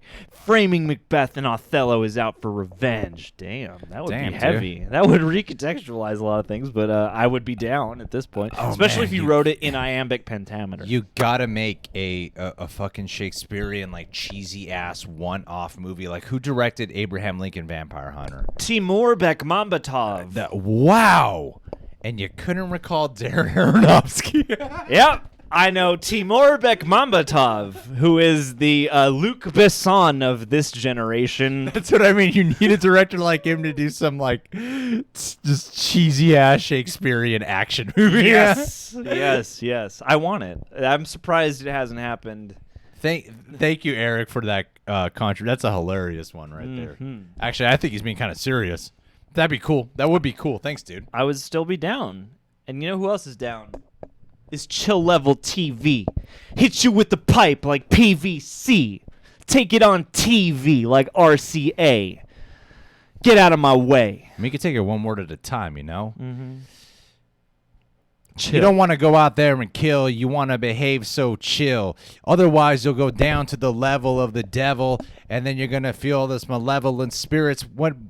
If you need a chill level, why don't you just turn on the TV, chill out in your TP, as I watch Eric Kripke's The Boys or Supernatural on my television.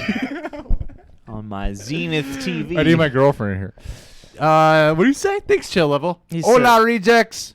Just got here 54 minutes into the stream. Maybe someone has already mentioned, but here's my pitch. A cinematic universe. What a great idea. With The Simpsons, Family Guy, Bob's Burgers, King of the Hill, Dang it, Rick Bobby. and Morty, Beavis and Butthead, South Park, American Dad, BoJack Horseman. Solar opposites. Dude, that would work. F is that for would family. Work. That'd be fun. Yeah, why not? That'd be fun. Why not? Every new viewer that's here is from Animal Planet TV right now who are watching me on my cat from hell. That's gonna blow up the channel. I'm telling you. This guy has a YouTube channel. We gotta sign on. Oh goodness gracious. That'd be great. I mean, The Simpsons already did their Family Guy crossover, but that would actually be. Well, and all three, at least Simpsons, Family Guy, and King of the Hill, have all acknowledged each other in universe. An American Dad has there was a great I don't remember if it was in the crossover, but there was one episode where Stewie confronts what's the dad's name on American Dad? Stan. That's Stan? Stan I Smith? thought the kid was Stan. Steve. Oh, okay, yeah, there's yours. All right, confronts Stan, and he goes, "Oh my, I'm forgetting everyone's name on the show." Family Guy, paraplegic Joe, and then Stan has his gun held up at Stewie, and he goes, "Not now, Joe," and he goes, "What? My name's Stan." Oh, not bad. So yeah, I think the doors That are would already work. open That would be there. really funny. Yeah, I'm Okay. down. Oh! And you know what too? Oh, sorry. What were you gonna say? I don't know. They have. I keep hoping against all hope that they've just signed a big new deal with Mike Judge for Comedy Central to bring back Beavis and Butthead. So half of me is sitting here thinking like, if they could bring back like a King of the Hill or like just the more stuff that gets resurrected, the more stuff will get resurrected. True. And so like now is a time where I feel like, is American Dad still on? Yeah. I feel like what they do is kind of suited to our time somewhat. I feel like King of the Hill is like really suited to the now. So like I'd love to see some of this stuff come back or crossover, whatever you like. We got Mimi. Oh, sometimes we rhyme deliriously for Mimi, who thinks we can behave a little bit creepy, but we go all freestyling out all wildly. Mimi, sitting, listening to fettuccine. Big fan of Freddie Gibbs. Mimi says bad. Mimi said, thanks, Mimi. Thank you. Bad and evil characters crossing over with The Good Place, where the characters die on their show and wake up in The Good Place, like Mazikeen from Lucifer, Beth from Good Girls, Frank from Shameless, etc., to see if they can redeem their characters. Not a bad idea. That's a great idea. That would be very fun. Plus, you get Ted Danson. Speaking of Lucifer, I just started that too. Speaking of Lucifer, I just pledged my everlasting Speaking of Lucifer, soul to I him. just sold my soul to the devil. And I And sacrificed now a small I'm on goat. Animal Planet. I went on there to perform ritual sacrifice because that's what the devil likes. Show's already out. Doesn't matter what I say. I sold my soul That's to the what I devil. sold it for, to get on Animal Planet. Because it's hard. I would love for people to watch that show and then my cat from hell, and then come over here and be like, "This is what this guy does on his YouTube channel." With these comments. What the fuck? Wow. Jesus coming to the MCU. Oh God. All right. Hey, let's go back to these comments because someone said trolls and ants. I gotta say, ants and A Bug's Life should cross over. That should happen, definitely. I see one here. Tomb Raider meets Uncharted would be cool. Nah, I'm surprised they haven't done it since they've aped their franchise in a lot of way. Ivy Arcanet Granada says Santa Clarita Diet meets Dexter. Ooh, Santa Clarita Diet meets Dexter. You know what I've wanted to see? That reminded me, Ivy, of this idea that I once had that made me feel lively. Then I want to see. Anyway, sorry. It was Dexter. I wanted to do a graphic novel of Dexter and Walter White going toe to toe because it's more psychological. Yeah. And there could be some like thing where Walter White had to do drug deal thing in fucking Miami, Florida or some shit, you know? Ooh, okay. That would have been cool. That would have been cool. Yeah. Olivia's dad's going to watch. Olivia, your best feature, you're saying in the chat your best feature is your hair. It's not. It's right here. Oh, body rot. Scooby-Doo. Badass. Which is a great segue into Don't worry, if she Scooby-Doo on cancels Epstein me, I can Island. just talk with her. That's true. But you can't cancel Scooby-Doo on Epstein Island, No, which is man. exactly what I want. Oh, God. Small Soldiers versus Puppet Master. That actually makes some sense. Let's see here. Okay. Thundercats I'm just versus trying to fill in the Thor. silence while we're looking for the comments. Thundercats versus Thor would be fun. Jim Carrey. Deshaun's watching me on my cat from hell. This is why I went live, just so people could chime in. I totally forgot this was coming out today. So it's on at 9 p.m. here, apparently. Okay, Olivia just told me it's 9 on p.m. 9 p.m. Pacific. here. So we got East Coasters watching. So East Coast, no, they're watching at midnight. That's when that is. No, yeah, it's, I stayed up for this. I stayed up. I made sure I drank coffee at 9 p.m. I was like, I had no way of passing out for that half hour of entertainment. A Hancock cinematic universe would probably work. we should start with the sequel. Yeah, we should start building it beyond one film. Yeah. Oh, Deshaun. No, that's where you saw that. Okay, yeah. John deserves better in the Schmodown. What do you mean? John's been getting nothing but praise for that one performance he did many years ago, and it's no matter what John does, that's the beautiful thing about it. You should embrace it, dude. You could get makes like me uncomfortable. You could get like one question right out of like a billion questions in a match. Yeah. And everyone would be like, "Oh, tough game for John," but that free for all. It's always your saving grace. That's a beautiful thing. It is, but now I feel weird because I haven't lived back up to it. For me, they go, "Nah, tough game, Greg." But that time you pissed your pants on stage was funny.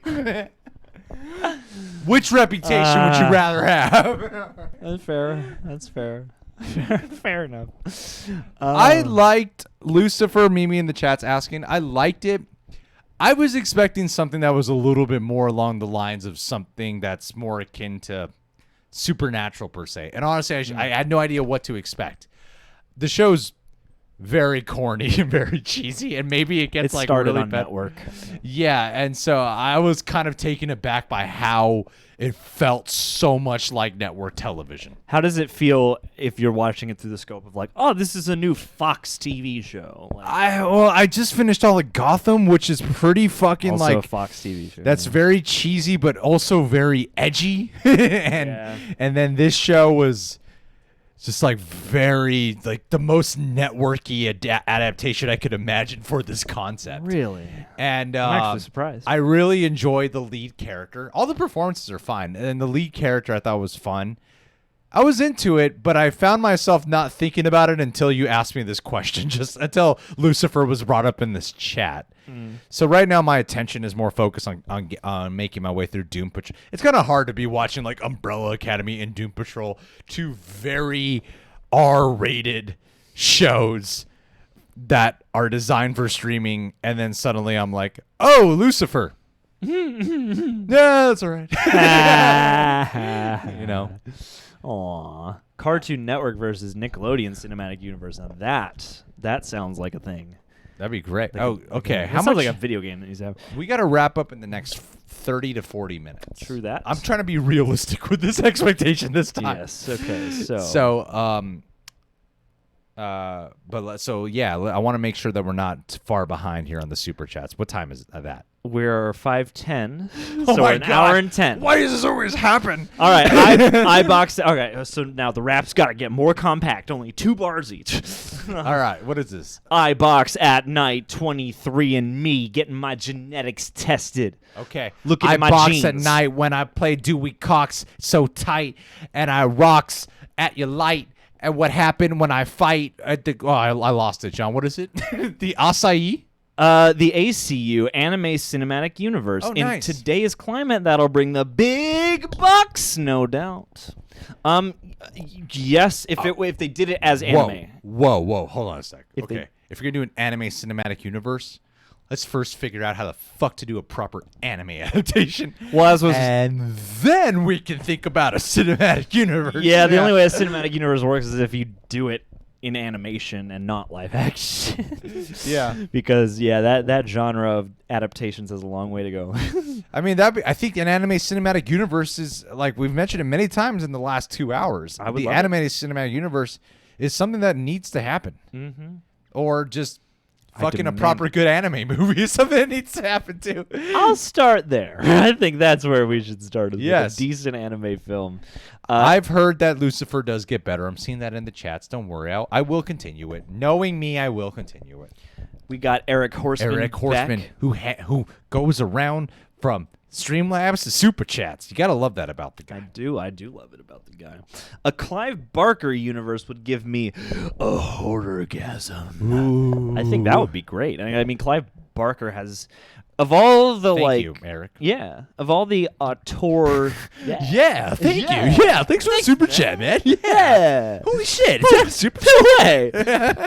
You're generous. Thanks, man. Yeah. Oh, fuck yeah. Hell yeah. But of the prolific purveyors of classic, 80s horror films and 90s horror films and stuff, I feel like Clive Barker is one who has a certain element of like mythological lore to his work that permeates there. I don't know how to separate it, but there's something very gothic about all of Clive Barker that I've ever been exposed to that I think would lend itself to a universe more so than, say, the works of a Wes Craven or something like that, I think horror cinematic universes are tough because you need horror movies to be scary, and there's something about a cinematic universe that just automatically makes it feel like it's not scary. Because the thing that Because needs it's about like clashes and excitement and action scenes is what you kind of associate with cinematic universes. Well, yeah, to make a good horror cinematic universe, I think you would have to make it so that the scary part is more the world itself, Right. rules of the universe, and not,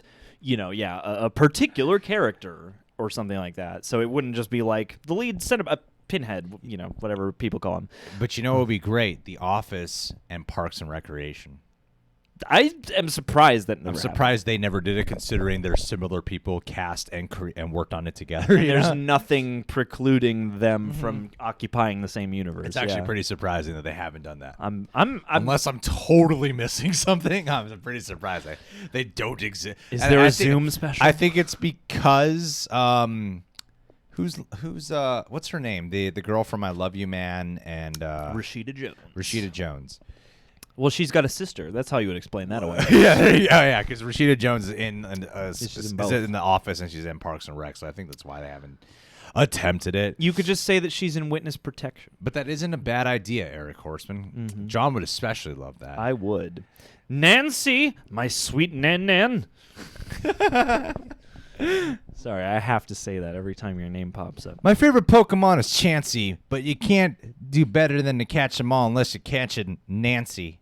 And I'm so fancy. You already know. Oh, man, fancy works.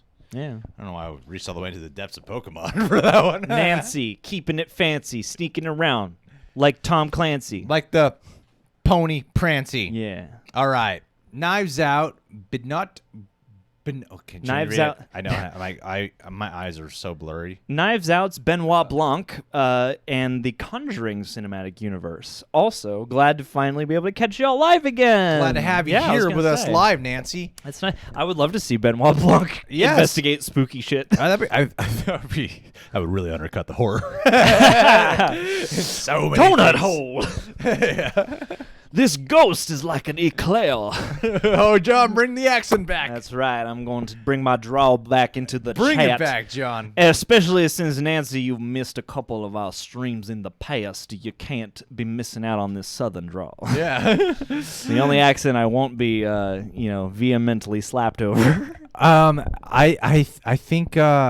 Oh man, there's so many great comments in here about crossovers that I'm just seeing here, like Sega and such. I'm loving it. Sega. Yes, I was in It's Always Sunny in Philadelphia, and I'm in My Cat from Hell, and both are the Crossover. same characters. Yeah. My sunny cat from hell.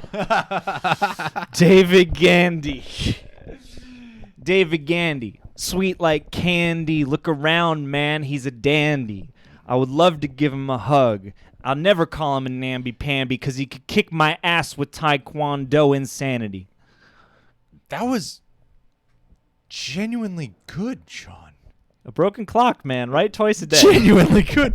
It only took 55 shout-outs to get here.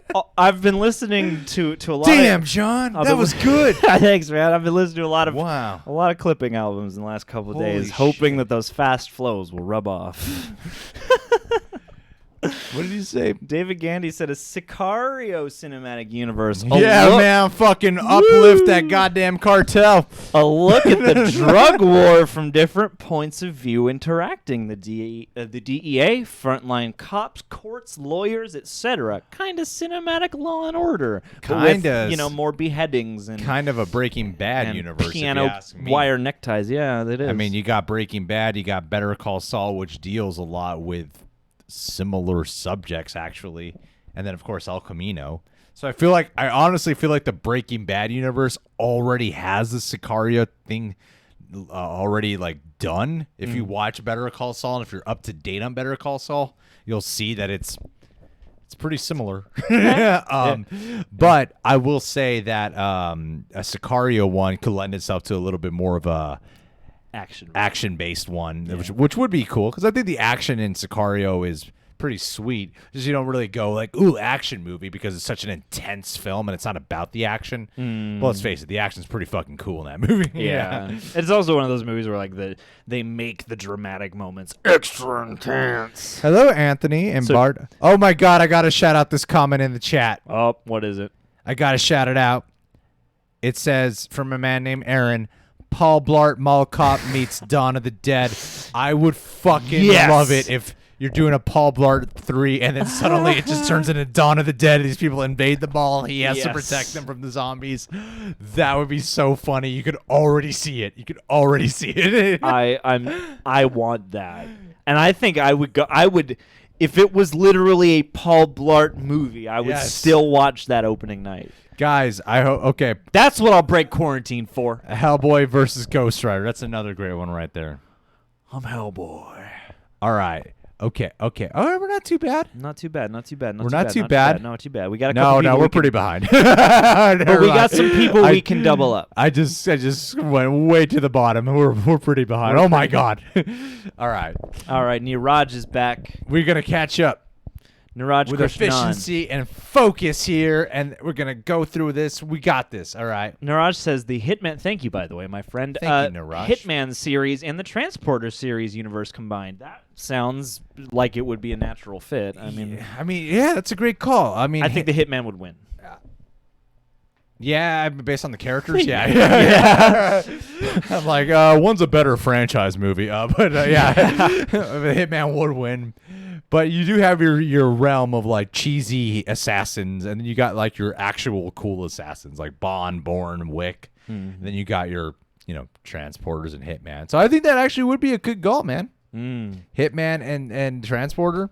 I'd love to see that. Somebody else also shouted out a RoboBlart instead of a RoboCop. That'd be fucking great. Sylvester Friesen Jr. Back Attack. Supernatural meets Stranger Things and Ghostbusters. Thanks, buddy. Ooh. Okay, Supernatural meets Stranger Things and Ghostbusters. Can you imagine Sam and Dean with proton packs? I think I saw I think I saw an image circulating that occurs in the final season of them with proton packs on, or in Ghostbusters outfits. No spoilers. Yeah, no, don't. Okay, I'm not going to read the regular chat for a little bit because I said that. Yeah. In fact, let's just scroll up right here. Yeah, let's just scroll up to make sure nothing, and then we'll scroll back down to that comment chat. So, I mean, with Supernatural, a Ghostbuster, I would love to. There was jokes about it that Sam and Dean. I remember seeing one of the compilations sent to us of Jensen Ackles saying like if they were in the Walking Dead universe of how it would go, and they would just fucking they'd kill it in the Walking Dead universe. They just they'd survive easily. Yeah. But I would be fascinated to see them cross over into the Walking Dead. I think there's a version where it could work. Mm-hmm. Well, yeah, actually, yeah, you could do it through Supernatural, not The Walking Dead. No. If you did it through The Walking Dead, you'd be like, what the fuck? What's going on here? Now we got like weird interdimensional traveling shit. But you did it on Supernatural, you can make it happen. Yeah, because then you wouldn't have to also worry about like where were all the other creatures in The Walking Dead? They should just walk in on the moment when Negan is beating the heads of Abraham and Glenn. And then going, Dad, what are you doing here? Dad! This is his new life out on the road. He's my God. Change. Oh my God, we gotta get back to our Earth. And hey, Negan is mourning a lost wife. It works. All you would do is need to change the bat's name to Mary. It works. That's all you got to do. Brittany Lang. Hey, Brittany Lang, glad to have you back here. We ought to hang Brittany Lang. Brittany Lang had a kickers. Brittany Lang likes to bang, and she does it when her man is in a position to be hanged. That's right. They're freaky as fuck. Brittany Lang, Got thank that. you. Autoerotic asphyxiation. Hey, guys, how's it going? It's going well. Thank you for brightening our day. Hope you're doing well. Question. Do you guys have TikTok? We do not have a We TikTok. do not. I don't think I'm gonna. Not. I don't think I'm gonna do it. There's so many networks. I don't think I'm gonna. By the time we have a TikTok legit following, there will be a new social network started up. I'm sticking to the ones that I think will last. Yeah. Instagram and Twitter. I'm just gonna stay there for now. I'm just gonna hold tight. Maybe once I start up, I did start a Vine. Started getting a bit of a Vine following. The Vine shut down, and TikTok government's gonna shut them down. You know why? Because the Chinese can see your shit or something. Is that why? I don't know. I heard one person say that. Well, and I'm gonna roll with that story. Yeah. Why not? Sylvester Friesen Jr. is back. Thank you for all of your generosity today. My Hero Academia One Punch Man Dragon Ball crossover. That would be a formidable cross, but would Saitama not win? I think Saitama will. I mean, oh yeah, that's kind of a good call. That's a tough question. But that would be the fun part of it is watching them try to figure. I feel like if you teamed up and they're all trying to beat One Punch Man. Yeah, that would have to be. It's already so many heroes. You have to have them verse themselves. And My Hero Academia, I would be content with just a My Hero and a Dragon Ball crossover. Yeah. That'd be pretty sweet if you just had those two. And then Saitama comes in at the end to sort it all out. Yeah. Yeah. He just shows up as like a surprise to the audience. Don't even advertise it. But I tell you, the anime genres have to cross over. Like, just let the shows do it. Do these specials anime. Yeah, why And not? anime people are like, anime people watch our live streams for sure. Definitely. They love our live streams. I'm not bragging when I'm talking about Sir Dragon, but you know what? I think that you can solve a mystery with our man Dragon as if he's going around with Robert Landon. He's the dragon soldier wiring me up like Folgers. And he's going Little Boulder, Colorado. Colorado. Aficionado. Here to lay down some knowledge. Thank you, by the way, Dragon Soldier. Oh shit, we got a fucking epic comment here. Yes. How about a horror holiday universe where you have the individual movies introducing a hero that has to fight a holiday figure gone bad before the big feature when they all collide? Okay, so a horror holiday universe. Wait a minute. Like all the holidays? I guess so, yeah. But then you culminate them into a horror movie? Yeah. So you have like the Christmas holiday, and you have Hanukkah, and you have I guess you could Labor Day. You could do any holiday. Well, here's the thing: is I feel like you could definitely do any holiday with a human figure attached to it. So you got your Santa, or your Krampus, something that has a sentience to it. And then you could take things like I don't know how a Labor Day would work. I guess Right. it would be like a reanimated post office worker or some shit. But if it's like Arbor Day, evil tree. You just like bring monsters out of the stuff that's not based on actual humans, and then you could have sort of a mascot for every major day. That'd be fun. Plus, as these sequels get more and more desperate, we can start branching out into the daily holidays like July 14th was National Nude Day. Okay. So that, and there's like National Talk Like a Pirate Day. That's a real thing. So there's endless possibilities. No, sweet. Yeah, so Dragon Soldier. Get that battalion together and start marching. I'm surprised no one in this chat, but you know what I've noticed? Not a single person in this chat. Not one. Not once. Star Trek and Star Wars. You think one it just person wouldn't work. There's no way. Have you seen the J.J. Abrams Star Trek films? It just wouldn't work. Especially with the J.J. Abrams Star Wars one. It just wouldn't work. Wouldn't make any sense. Yeah, I'm surprised, actually. I think those would work just all right. We've gotten a couple of DC and Marvel. Yeah. We've even gotten Marvel and Star Wars. But why wouldn't But Starfleet... I haven't seen one person say Star Wars and Star Trek this entire time we've been live. Starfleet would make sense in the Star Wars world. Of course it would. Yeah. It's space travel. Why not? Why not? What are they could easily bump it. We both went in a hyperdrive, and what the fuck? We bumped into each other. Just Simple. imagine you could use Star Trek as a means of diversifying the Star Wars universe in its own lane. And then, by canonizing all that shit, then you can avoid conflicts. A Joker and American Psycho crossover. I wonder who would win. It's Joaquin Phoenix being like, his shade of white face paint is so much more pale than mine. Thanks for Ann B for being here from Tijuana, Mexico. Oh, good golly. Who do we got here? Wes Poppies? Wes Poppies or Wes Papes? Wes Mouth Papes. agape when I talk to Wes Papes. And he feeds me some grapes, and I go boom, boom like a motherfucking ape. Catch it all on tape. Yeah, you can't feel less when you're hanging around Wes, who's definitely the best. What's he got to say? Thank you is what I gotta say. Universal Monster movie verse that leads into a Monster Squad remake. Dude, the Monster Squad is the thing that everyone's really on about, especially Anissa Oliva in this chat. Well, that's the thing is the Monster Squad literally provides you with a team-up movie in search of a lead Right. up.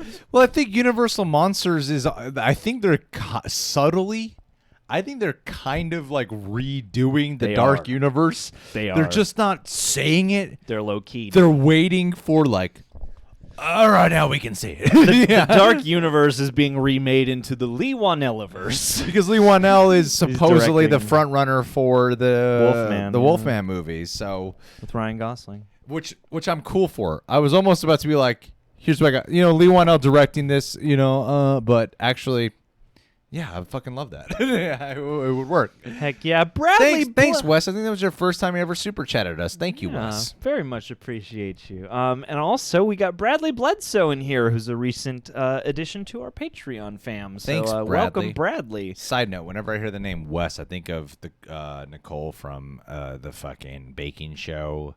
My God, I really should eat more before we ever do live streams. What is the baking show I watch? Oh, Nicole it. Byer, yeah. Yeah. And you go, Wes! Anyway, so Bradley. Thanks, Bradley.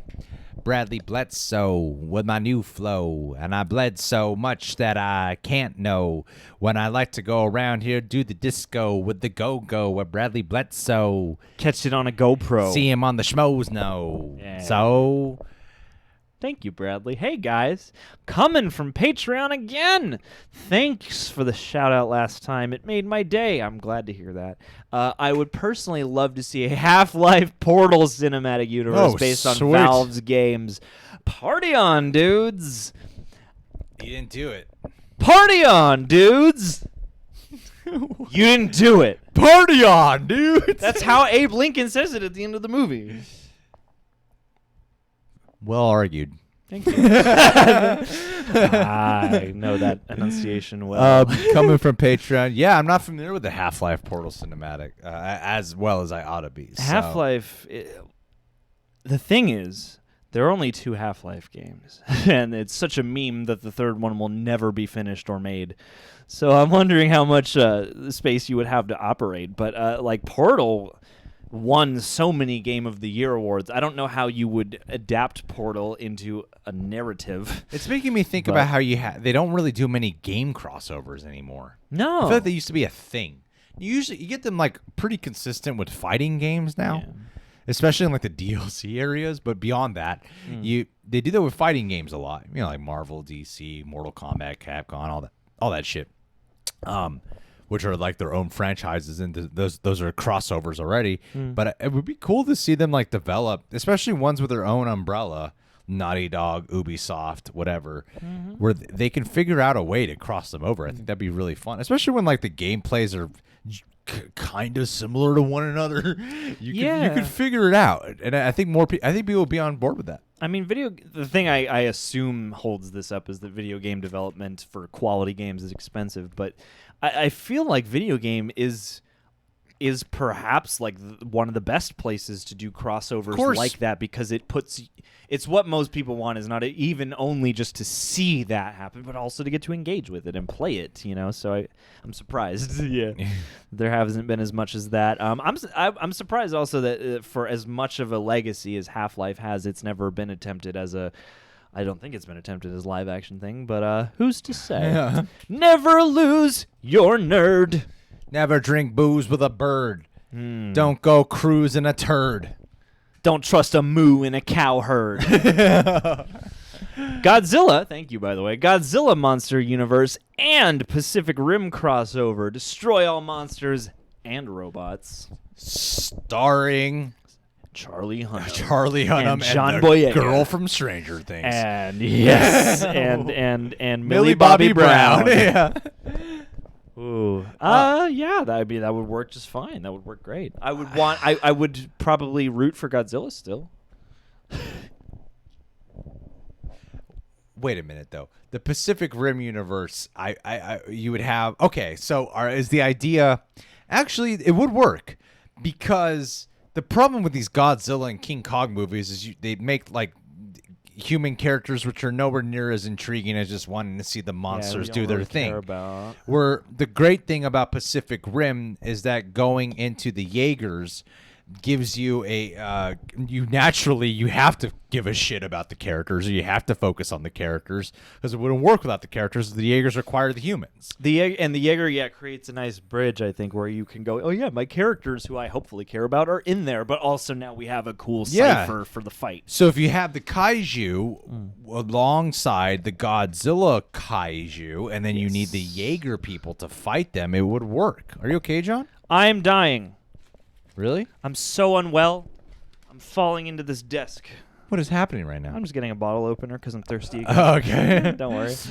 Don't worry. It's all live. It's part of real life. But yeah, I think that would actually. That's not where you want to do that. But yeah, that's actually not a bad idea. Thanks, Never Lose Your Nerd. Thank you. I appreciate the communication on you getting up and doing that, John. I thought you were just leaving the live stream. I'm sorry. I thought that I could just make it part of a like a relationship quick is moment. communication, and that's only part of it. Communication. The other part, Masturbation. turning on the fan when you're going poo. Oh, yes. That is a huge part of it. Don't want to be aware of other people's bodilies. Anissa's back. Anissa, as expected. A movie universe of Thank you, you, and Anisha. of you and John plus Eric and I in a zombie apocalypse. That's it. That's all I got. Sorry. No, that's great, Anissa. Thanks for the super chat. Yeah, I think we would make a good zombie team. I've wanted to make a real reject short film of Greg is missing. Oh no. And then John goes on a hunt to try to find Greg. So then every guest that's ever been on the channel cameos because he's going to all their homes trying to find them. And then at the end, he comes back here, and I'm here. And I'm just like, I was never missing, John. I've staged this whole kidnap. I just wanted to see if you really cared about me. Aw, I am touched. And then you kill me. How could you do this to me? Because that's how guys solve their problems. Violence. Yeah, man. I'll punch But I appreciate that, Anissa. And, of course, I would love to be in a cinematic universe with you guys. And then Eric Horseman following it up, of course. Woo! Lol, Anissa. Eric Horseman, more like Eric of Courseman. That's good. I like that. Lol, Anissa. There's still alcohol available in a zombie apocalypse, right? Of course, man. Oh, That's you- the currency of a zombie apocalypse at this point. And you're going to be the character who gets drunk to get effective. So, Yeah. like, when Eric gets fucked up, you know he's going to level, like, a crowd of zombies and then, like, some kind of bio creature who's the boss, you know? Ooh, the boys in The Walking Dead. I got to shout out that comment that I see in the live stream right now. That's a great one. That would be a great crossover. Ooh, we got a new name. We got a new face with a mustache. It's Brian Conlow. On the down low. With his mustache, bro. On his face. Looking up, down, all over the place. He's got a suggestion of a cinematic universe while I'm talking in verse to Brian Conlow. Oh, we talking to Brian when he be buying all this shit that you be lying about. Ooh, Jim Carrey v. Russell Brand. Oh, he just wants to Dawn of Justice. He just wants to see Jim Carrey and Russell Brand fight each other. Yeah, man. They should bring back Celebrity Deathmatch. Yes. And Jim Carrey and Russell Brand would be both great because they are both funny men who have spiritually reformed Yeah. heavily in the past years. But there's a difference. There is. Russell Brand has not lost his funny. No, that is true. In fact, I think he's funnier now. Yes. And also, I mean, he gets and to chill clever on the and internet. wittier now. Yeah. Yeah. Whereas Jim Carrey's like, comedy was a form of repression, and I hate to tell you guys that, but that's all it was for me. You know? Oh, buddy. I guess that's how you be that funny. Anissa's back. Have y'all ever heard of HEB in Texas? No, haven't, Anissa. Oh, is that the House Ev Blues? I'm not sure. HEB Texas. All right. HEB. HEB has been preparing for COVID. Oh. Oh, it's a meat place. It's a food place. Wait a minute. I don't know. Just tell us in the chat, Anissa. Just tell us in the This chat. looks like a grocery or something like that. What is an HEB? Should I be shopping there? Is that where I should be spending my money?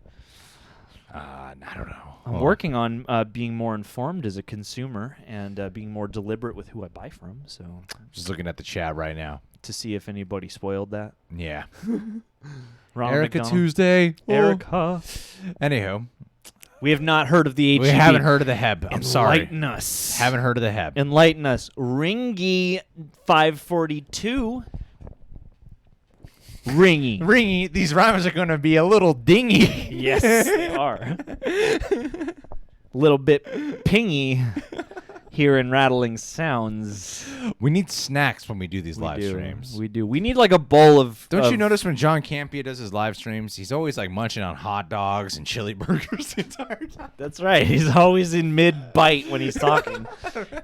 Ultimate mouthfuller. That's a mouthful. It's just so funny every time you're watching like rant about Robert Pattinson. He's got like a mouthful of like onions and chili in his mouth. Just spraying into the camera. Fucking work out, Robert Pattinson. And you will go into his studio. Get and off your ass. you see the microphone covers and the pop filters are just covered in dried saliva.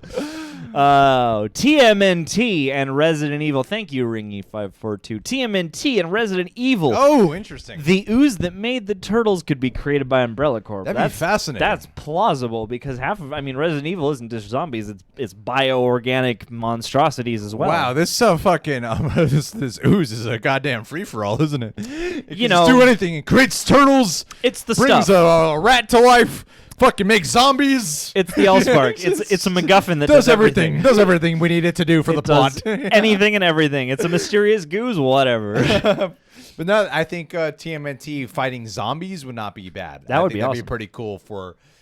That's the funny thing about the zombie Has that genre. You can cross over to the zombie genre with almost any property. Mm-hmm. Marvel versus zombies. Who the fuck would want to see that? Batman versus zombies. Who wouldn't want to Actually, see that? Quick shouts out to my man Scotty Fields. This is a guy I haven't spoken to in a long time, but I know him. And he did a Marvel Zombies short that's on YouTube a while back, but it's actually pretty fun, and the production values are also kind of gooey and nice. So You know who's gonna appreciate that shout out? who? Scotty Scotty. and no one else. Scotty Fields. That's the thing when you name drop someone. You're like, oh, God, quick shout out. They appreciate that. Well, I mean, I can't remember if his channel is called the Scotty It's Eugene okay, John. Fields YouTube It's okay. I'm channel. just but, saying. But anyway, find his Marvel You are not Zombies making short. as big of a difference as you think you are. I am making the difference. Living freak. Living freak. Oh, we shouted him out earlier. How about a spaghetti? Thank you again. How about a spaghetti western crossover? Thank you. I feel like that would definitely lend itself. I mean, But what do you mean? You'd have to start. Okay, but you start all the way from the beginning, right? when the first spaghetti he's, was he's made. not. No, he's not just talking about. Gotta go back Going back to the origins of spaghetti. because that's when the Italian nation was established. We're in loopty land right now. We are dingy. Okay. No. Yeah. I mean, you.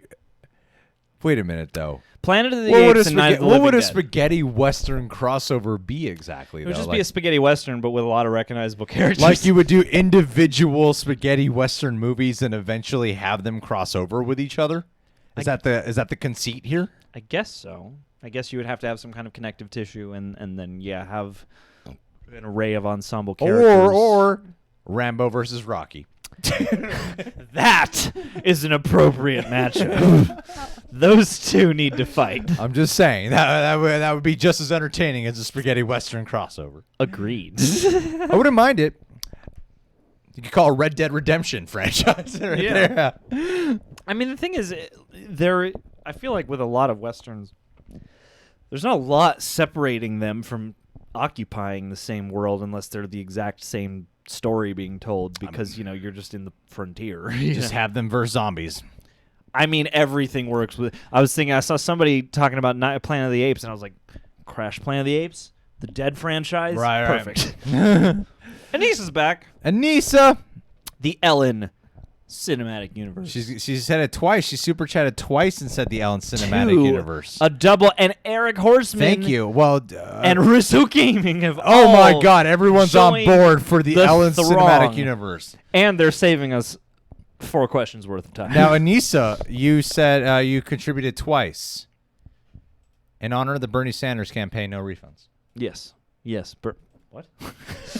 In honor of our beloved lost Bernie, Fallen candidate. our fallen candidate, leaving us with No. Just message me. I'll figure it out. wee. But thank you, Anissa and Eric and Rizzo. This Ellen Cinematic Universe. There's gonna be a biopic of Ellen DeGeneres one day, and it's gonna be the most over-the-top, dramatic shit we've ever It's seen. gonna be so dark. But you can see it. You can see it. I This can- yeah. this comedian who was a closet homosexual, right? Mm-hmm. She comes out, loses her show.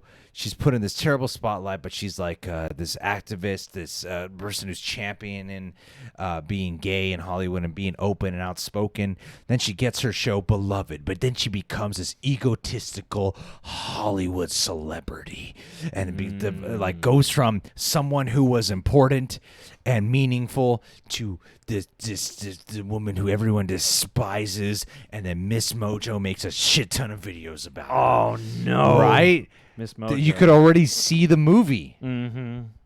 And then it ends, I don't know how, with the interview that she did with whoever played Anastasia Steele in 50 Shades of Grey. Or Don Johnson's daughter, yeah. Dakota Johnson. Yeah. That one.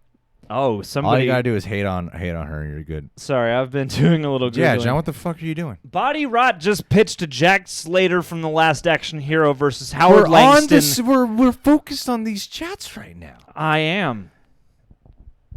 The next one comes from Chris Wamoff.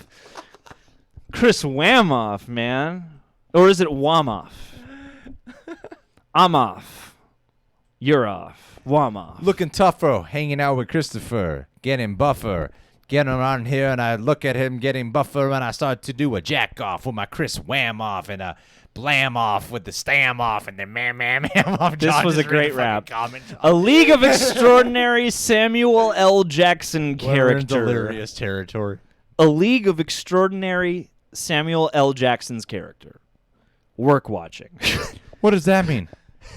I appreciate the super chat. So Don't know what you're talking about, though, buddy. Is this a League of Extraordinary Gentlemen, but where every role is played by Sam Jackson, or is this a League of Extraordinary Gentlemen in which every character is a different, I get what you're iconic saying. Sam Jackson role? Every character is a League of Extraordinary Samuel L. Jackson. So you're just watching a whole bunch of different Sam Jacksons. So it's like we got Jules, we got the guy from Deep Blue Sea. That would we be got a the guy from intense yelling Jurassic session Park. at that point. No, I'm not yelling. That's how I talk. Ain't you seen my movies? Kiss my ass, motherfucker! You're the motherfucker. You know what this franchise would be called? Shaft.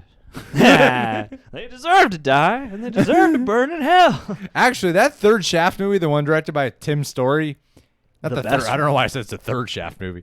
That it's not the third Shaft movie, but that Shaft movie is really fucking funny. It's the third, It's, just to feature the title Shaft. Yeah. it's a super funny movie. I was pleasantly surprised by how funny that movie was. I want to see it now.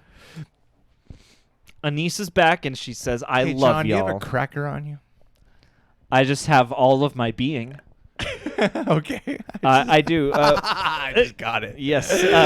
I don't have a cracker. You don't have a cracker? I do have like a Kind bar. You want a Kind bar? Nah, fuck that. It's like granola and shit. Okay. Is it dairy? No, I don't believe so. Nah, we're good. I mean, I have like a scone if you want a piece of Nah, that. I'm good. All right. Anissa says, "I love y'all" with an emoji heart. Anissa, I love you too. It's hard to do this with a mic. Anissa Oliva getting John's dick so much thicker when he thinks of you. Yeah, I love you too. And then she said, I want to know how many impressions y'all can do. All right. Okay. I can do any impression as long as I'm doing Adam Sandler doing the impression. That's how simple it is. I'm Bernie Sanders. I'm Donald Trump. I'm Al Pacino. I'm Robert De Niro. You talking to me? You talking to me? This is beautiful. I feel like he's really here. As long as I'm doing Adam Sandler impersonating someone, I can do whatever impression you want me to do. Hells yeah, man. Keep I it have coming. no idea how many impressions we can do. I can only do the one impression of Nicolas Cage. Yeah. Well, that answers that. You know what? I need a Neil. That's what I need to do. Neil. Eric Horseman's back. But this is no, just... I mean, John is really good at impressions. He doesn't get enough credit for how good John is at impressions. John, do a speed round of impressions, will you? Okay. Look, I think we're both really hungry and sweaty. yeah. Mr. White, bitch. I don't want to There you go. cook today, yo. Okay, Nicolas Cage. Nicolas Cage. I'm a treasure protector. All right. Daniel Craig from Knives Out. I mean, that's not very fair because I'm just doing an accent that he is also doing, but I don't feel like I sound that much like him. Tommy Wiseau. You see, you have to express yourself. You don't hurt anyone. You see the room 200 times. Maybe Johnny is vampire. Arnold Schwarzenegger. You know, it's fantastic. I was the governor of California, and I want you to put on your mask and don't be a pussy. Barack Obama. The American people desire to see Rambo cross over with the Terminator.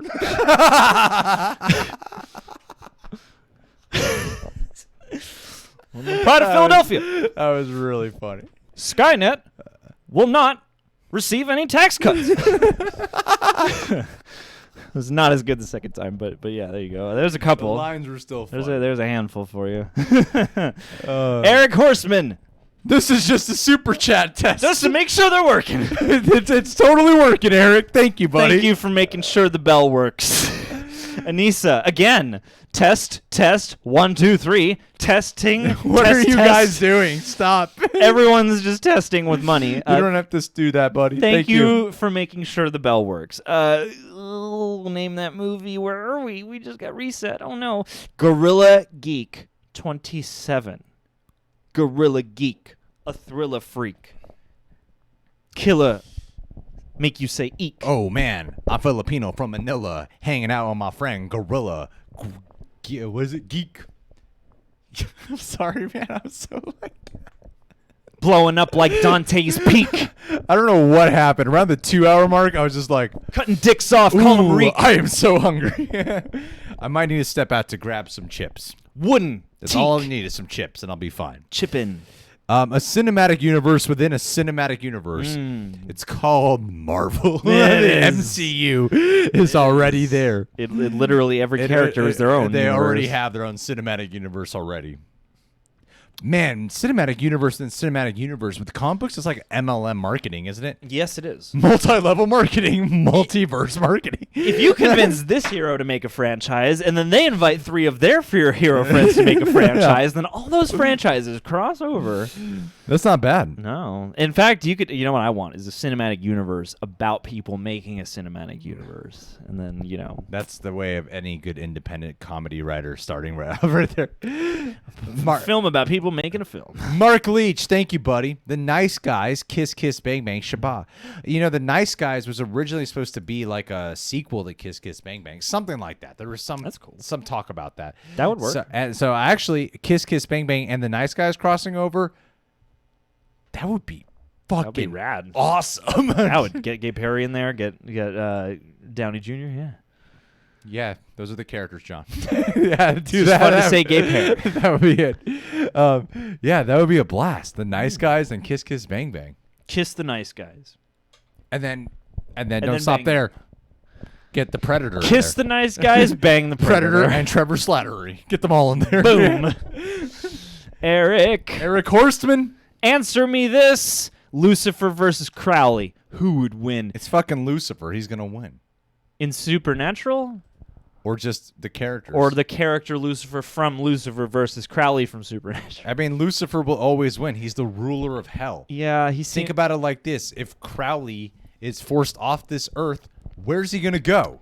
To hell, Crowley- ruled by Lucifer. Crowley was a G, but Crowley, if I'm understanding the context right, also like pieced out to avoid Lucifer. It's So, very hard. Yeah, it's hard to beat the devil, even if you're in a BMW film. Anissa Oliva is back. What do you think is going to happen in the season 5 finale of Supernatural? I would like to hear y'all's theories. Well, thanks for the question, Nisa. What I think is going to happen is that they're going to set up for season 6 at the end of season 5 of Supernatural. Oh my! Spoilers! Whoa! I think they'll send Lucifer back to hell. I'm afraid to look at the chat right now. I think they'll send Lucifer back to hell. But all the way up. they'll be setting themselves up in a position where all the other gods are going to be really like they're going to be set up as opposing threats. Because now the table's open. Anybody Exactly. else can swoop in. Exactly. That's a Now cool let's idea. not look at the chat so that way no one be's a dick in the chat. Season finale. Both Sam and Dean say yes, and then the rest of the show continues with Lucifer and Michael. Yes. Are you looking for spoilers right now in the main chat? Is that what you're doing? No, Are you no, tempting no. fate? Greg, get a juice box. That's what everyone's saying, Greg. Oh, yeah. Get a juice box, buddy. I'm pretty sure people have actually been tuning in because my Cat from Hell was on. It did wonders. We have 134 concurrent viewers and 141 likes. It's pretty decent. It's pretty good. We haven't even pushed the likes. Yeah, except in the description box. Yeah, I'm gonna get something to eat. I'm gonna get like some chips. John, Get a snack with 2 C's. John, hold it down. I need to get some chips. You got it. I'm going to go through this chat right here. We're going to hang out together. All right. Guys. Thank you again for being here. Sound off if you are here for the My Cat from Hell. If you came in here because of My Cat from Hell, I think that would be very amusing. And I would like to know. Sojin Choi. I like that you wrote CD Svv Levram. I don't know why I would like a trend of comments being written in the backwards. Back to the Future meets Bill and Ted. Allison Harding actually sounds like it could work decently. I mean, part of me isn't actually for some weird reason against revisiting the Back to the Future universe if we could get Michael J. Fox in there somehow in a way that isn't distasteful or something like that. But TM, what movement is catching on that you're talking about right now? The Greg get a juice box movement? Gremlins versus Chucky. That would actually be a pretty good one because both of those are like kid-centric. Want some baked lays? I would love a baked lay. Get laid. And don't fret about fried chips. It's weird. I feel so much better now. All you need is a little. All you need is a little bit of that, glycemic boost. Sorry, I didn't. Normally, I try to have like a couple of snacks before we go live, and then I was like, oh shit, I did not. I barely ate today. It just hit me. It's okay though because the chat is calling you a snack, and they're not spoiling anything, so people just think you're hot. All right. All right. Good Omens? Are we talking about the show Good Omens? I saw an episode and I liked the pilot. I would like to finish Good it night, someday. Mark Leach. Guten Nacht. All right, John, let's bring back those super chats. Let's Honor get the people. soups. Anissa. What time are we at? We are at 6:27 p.m. All We right. are within 40 minutes. All right, guys, time to get super sharp here. Anissa says, John, your southern accent gets me every time. Now say something really sweet and romantic to Anissa. Anissa, your spirit is that of the oleander, purest white, and your love and affection makes my heart swell to the point of bursting. I don't know. You're why. a mint julep in the I summertime, don't know why your accent cracks me and up you're a so much. chestnut in the winter. Those are some good lovin' spoonfuls for you. If I die early before you, which That's not is gonna happen. not likely, but if I die, you have to do the eulogy in that voice. Gregory Alba was a thoughtful man. You have to do that. That's so His spirit was as expansive as the Mall of America. Wait, what is this thing about you attacking me? Oh, I think people are trying to pit us against each other by using the fact that you were out of the room as a means of slandering me. That you said something to me? You said Apparently. something about me? What'd you say about me? I just professed my undying love. Bullshit. What did he say? People were calling you a snack, and What I said did that he you say? are a snack, which is a compliment, which is a good thing, which means you're tasty, which means people think you're hot. Did you tell them about the time you I did, because you're a snack. licked my butthole? Yeah. That was a chocolatey treat right there. John Humphrey's canceled. For agreeing. For yes-anding Greg's fucked up Okay, joke. wait a minute. If we live in the day and age we do, no one's getting canceled over rimming, all right? Rimming just got accepted in the mainstream, okay? People get shamed for not rimming. Go watch me on My Cat from Hell. Go watch Greg get rimmed on My Cat from Hell. Eric Horseman's back. Battlestar Galactica and Westworld. Dolores and Maeve versus Number 6 and Boomer. I mean, I pick Maeve all day. I love Maeve. I feel like there's wait a minute, but didn't Game of Thrones already cross over with Westworld because the dragon was in an episode of Westworld? Oh my They god! is went that to some true? room where there was the dragon was there. I wouldn't be surprised. So wait, are we saying the all of Game of Thrones is literally just yuppie tourists living out a role play, Yeah. and that's why it ended so disappointingly because all these yuppie tourists didn't really think it through? It makes sense. It tracks. The storyline writers of the park did not do a good job on that. It's a great live stream. Chewing on chips into the microphone. That's a great live stream.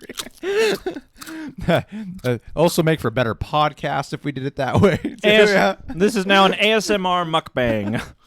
Let us eat into your ears. Oh, we got a few here from Sylvester. Thank you, Sylvester. Sylvester Frison Jr. says Astro Boy versus Alita Battle Angel. Now that would be fun. That would be fun. I would think Neo versus Alita Battle Angel would also be a great one too. Thank you. Yeah. And then he also says, Blade meets Supernatural and Sabrina the Teenage Witch.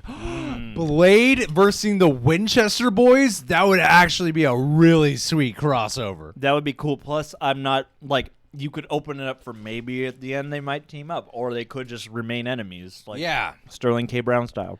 Yeah, I mean, let's face it, that would be actually the best. I think that's the one that I've heard so far, other than the detective. Someone in the chat who mentioned detective, going on investigative like film sets that are like haunted, like Exorcist.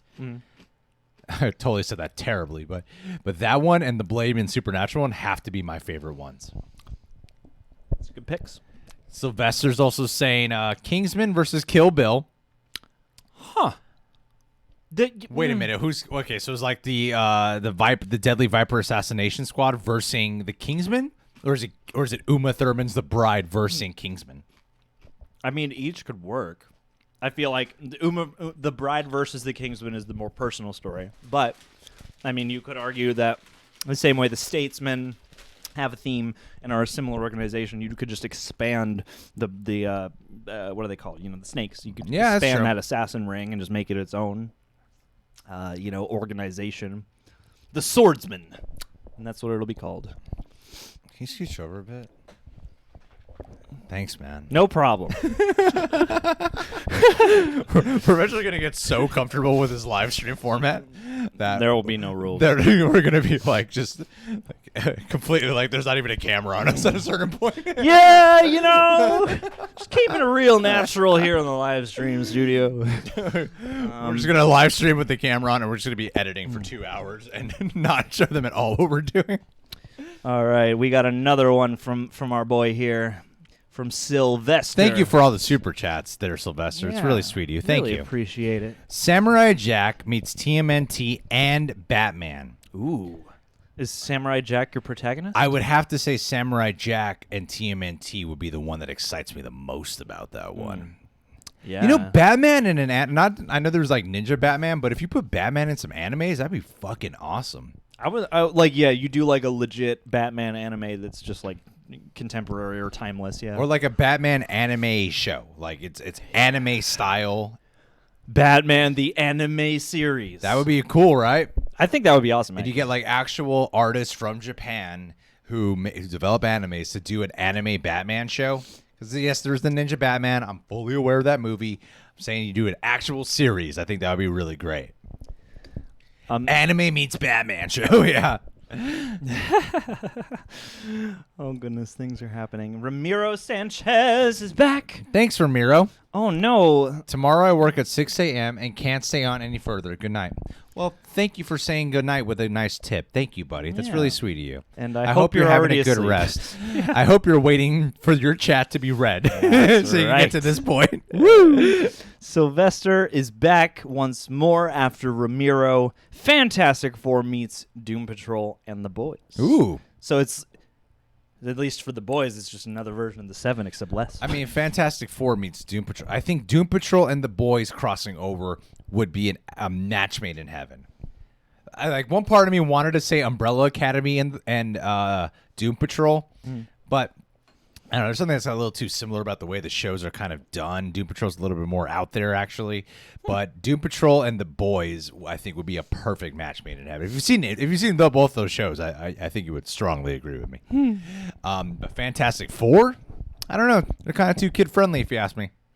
Yeah. Fantastic Four is very PG-13 area. Like everything about Fantastic Four reads PG-13 to me.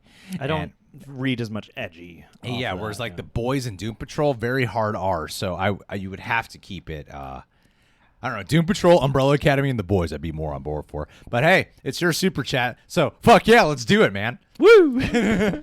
All right, FLAK. Blade versus Underworld is a great pitch. That is so That's a natural. Why terrific has pitch. no one said that? Cheapers. I don't think I've even heard that before. Yeah. Would it Blade versus Underworld? Who's this person? FLAK. FLAK, that's more than okay. Right now, I gotta say that you're making me pray that Blade versus Underworld happens one day. Boom. Boom. Boogie. Nailed it. That's what I call rhyming motherfuckers.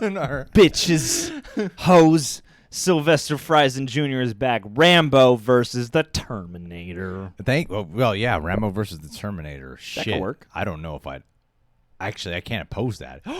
Then you could get your actual proper Arnold versus Stallone movie. Yeah. We haven't gotten he had the Expendables and Escape Plan, but that would be the perfect one. Rambo is a human computer when it comes to murdering people, and the Terminator is a computer. So And, oh my god, that would be perfect. that would be, yeah, like of all the humans out there, like well equipped to stand a chance. Is there a comic of that? Oh, write it. Make that your passion project. Is there a comic of it? There should be if there's not. I feel like that's the thing I would be curious about is like how many of these things have we touched upon that have some kind of close counterpart as an actual comic book crossover? Because there's like Superman is versus Predator. Like there's all sorts of stuff in the comics like that. So, That's dude. Thank you, Sylvester. Anissa. Anissa's back. I'm going to take an ASMR video on behalf of Reject Nation, and we will all want it placed. We need it. We all what? I'm going to ask for an ASMR video on behalf of the Reject Nation. We all want it, please. An emoji that this computer does not recognize. We need it. Don't worry. We'll get it there, Anissa. Oh, yeah. Appreciate the comment. Appreciate the super chat. One day we will do an ASMR video. Or maybe do it right We're reading now. off Anissa's super chats. Thank you so much, Anissa. Eric Horstman. John is peeing in the toilet. Cue that peeing in the toilet sound. Have you heard John pee in the toilet? It's fucking racehorse in there. It's weird. It's not just one racehorse. It sounds like multiple racehorses. It actually is a harmony. Like, are there 3 people peeing in that toilet right now? At different pitches, so they all different equal pitches a and different chord. speeds going on. What the fuck is going on in there? This is the most musical piss. John's penis is like the It's like a xenomorph. And both mouths, for some reason, get to and then pee. another penis comes through. I have a dual urethra, It's people. like, why is it designed this way? One urethra was not The enough. Lovecraftian cinematic universe movie you've been wanting. It's John's genitals. I'm telling you guys. My narrow urethra. Eric Horstman, off topic. Just big love to the Reject fam. Double hearts. Love to you, Eric. Thank you, Eric. You make us feel so loved. You really so don't need a often. super chat anymore. Appreciate it though, but thank you, Eric. Ooh, I don't mean that. I don't mean that. Keep super. No, I'm just joking. Thank you, Eric. Sylvester. Same thing too, Sylvester and Anissa. You can don't break your walls. Y'all are appreciate it. Though. killing it. Bad Boys meets The Equalizer. Oh, I gotta give it to Denzel. I The gotta give it to Equalizer. Denzel. I think Denzel would fuck up both Will Smith and Martin Yeah, Lawrence. they're too brash. I really think He's too calculated. Yeah, Denzel would fuck up. I think Bad Boys versus Denzel Washington, not even The Equalizer. I think Denzel would win. I It's 100% really hard to agree. beat Denzel. Yeah, especially with his like superpower level of autism in those movies. Alto Voltaire. Get it, John. Voltage. You got it, John. Take Yeah. the rhymes away, John. Oh, damn it. I got to not use the ones we used last time. Alto Voltaire. Kicking ass like the Dora Milaje. Valuable and rare like a Fabergé. Egg. I got Greg with me. He's having a snack. With 2 C's. Just Alto and me to answer this question. Sam Jackson and Gordon Ramsay in a buddy cop movie. I love it. I want it. I want it. Is Gordon Ramsay playing a character, or is Gordon Ramsay just gonna be himself, but on like a ride along? Because I would want a Gordon Ramsay and Sam Jackson movie, just so I could hear all the crazy behind the scenes stories that happen with those two arguing with each other. I want to hear the yelling match Yeah. that occurs after that, and what Crafty is like on that set. Thanks, Alto. That's a great call. Thank you, Alto. And I hope we're in the ballpark of your name. Anissa again. Reject family is everything. Love. I am so grateful for you two and this channel for helping create these friendships and family. Y'all are amazing. Yellow heart. Once this channel is done, I am never talking to any of you again. Yeah. The day the lights go out. The day the lights Cold go out, turkey. Goodbye. Eric Hoostman. Lisa, what liver? What, Liva? Anissa, huh, Liva? Anyway, we love you. I'm just joking. We love you. We are down. We need. Everyone needs a snack. You're right. You're absolutely right. The whole chat needs a snack. Anissa Oliva again. Y'all's Adam Sandler impression sounds like Yoda. It is so funny. Also, I'm so sorry from keeping y'all from eating. I feel bad. It's not just you. It's not. It's our It's fault. everyone's generosity that's keeping us from eating, and also our own lack of snacking. It's also our own lack of preparing that, oh, yeah, we're doing a live stream. That's right. We should have eaten beforehand. Yeah. You know, next time we make the cocktails, just bring in the chips. I'll supply the chips. You supply John the is not a cocktails. dom. I'm a switch. But What's thank you, Anissa. That's so sweet of you. Oh, the You- moment- we we love the hell out of you. But here is where the question I've been wanting to get to. I saw this come up in the regular chat, and I was like, we have to make sure we get to this question. And you know what else is great about this is that we are nearing the bottom of our super chats. And then we got some Streamlabs to wrap up. And then we got a speed round of the chats. Oh, good. So we don't have any cropping at the bottom anymore. All right, good. So Anissa wants to know, what is rimming? Asking for a friend. Well, John, you brought up the rimming, so why don't you tell the crowd what rimming is? Kids, cover your ears. Well, Greg, it's funny you should ask because technically you are the one who broached the topic, and I just named it. I brought up the action. You brought up the you act. defined with the action. You brought up the act of licking someone's anal sphincter, their butthole, in layman's terms, otherwise known as a rim job. I or really, rimming. I really hope this is the part where people who are watching My Cat from Hell Yeah. are going, Tuning in. I want to check out that guy's YouTube channel. And then they come Where right they here. explain what Where a they rim explain job what is. rimming is, right? Yeah, maybe we can. What's that movie with Julia Roberts where she's the stepmom, or the nanny or whatever, where she like teaches the kids what snow blowing is. And in school we watched that movie, and everyone was like, "Oh, what is snow blowing?" And it created a monster. I feel like we Mystic watched. Pizza? No, no.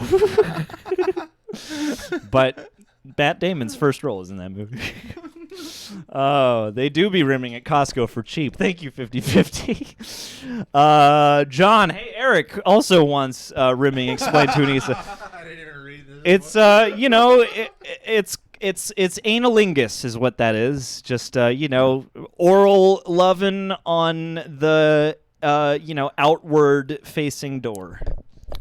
Backdoor love, orally speaking. John, explain sex to me. What is it? Oh, John, you got all these super chats taken care of. Sex is a biological phenomenon determined by You can genetics. see John overly highlighting everything because he's getting. Sex is. Are you uncomfortable explaining this right now? No, I'm trying to come up with like a off the beaten path joke to. Instead of just explaining what sex actually is.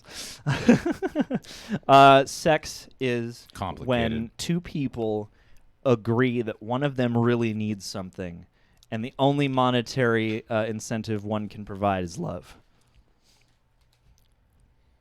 It's all transactional. It's just business. This isn't a joke.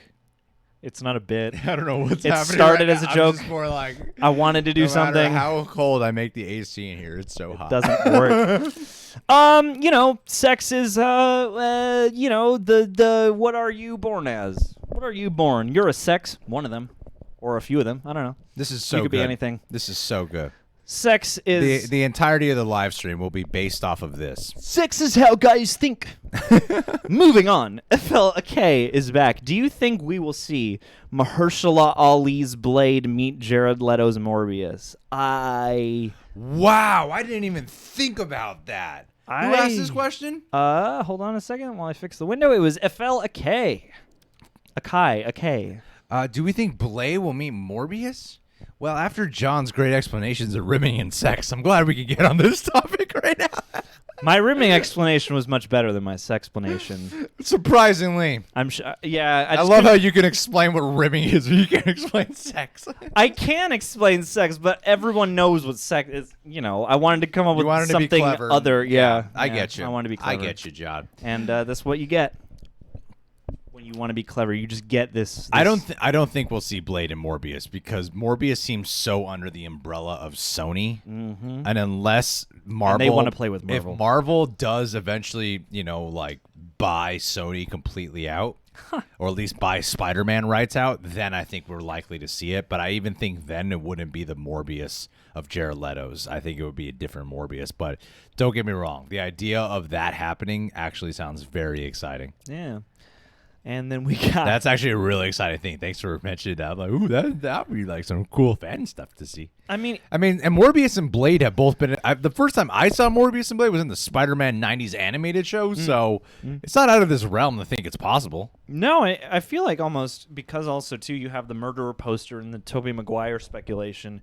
The only reason I don't have more faith in some kind of shoestring of a chance is just because Marvel is recasting and Sony really seems eager to work with them. So that's the only reason I would see that not happening. Now let's read the next super chat. You guys have been 50-50. That's right. The Ocarina of Peen. Legend of Zelda: The Ocarina of Peen.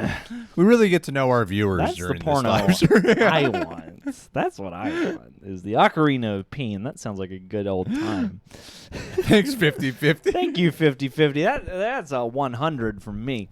You guys have been amazing, says Sylvester Friesen Jr. Thanks, Sylvester. I've been subscribed to you for years. Keep up the great work.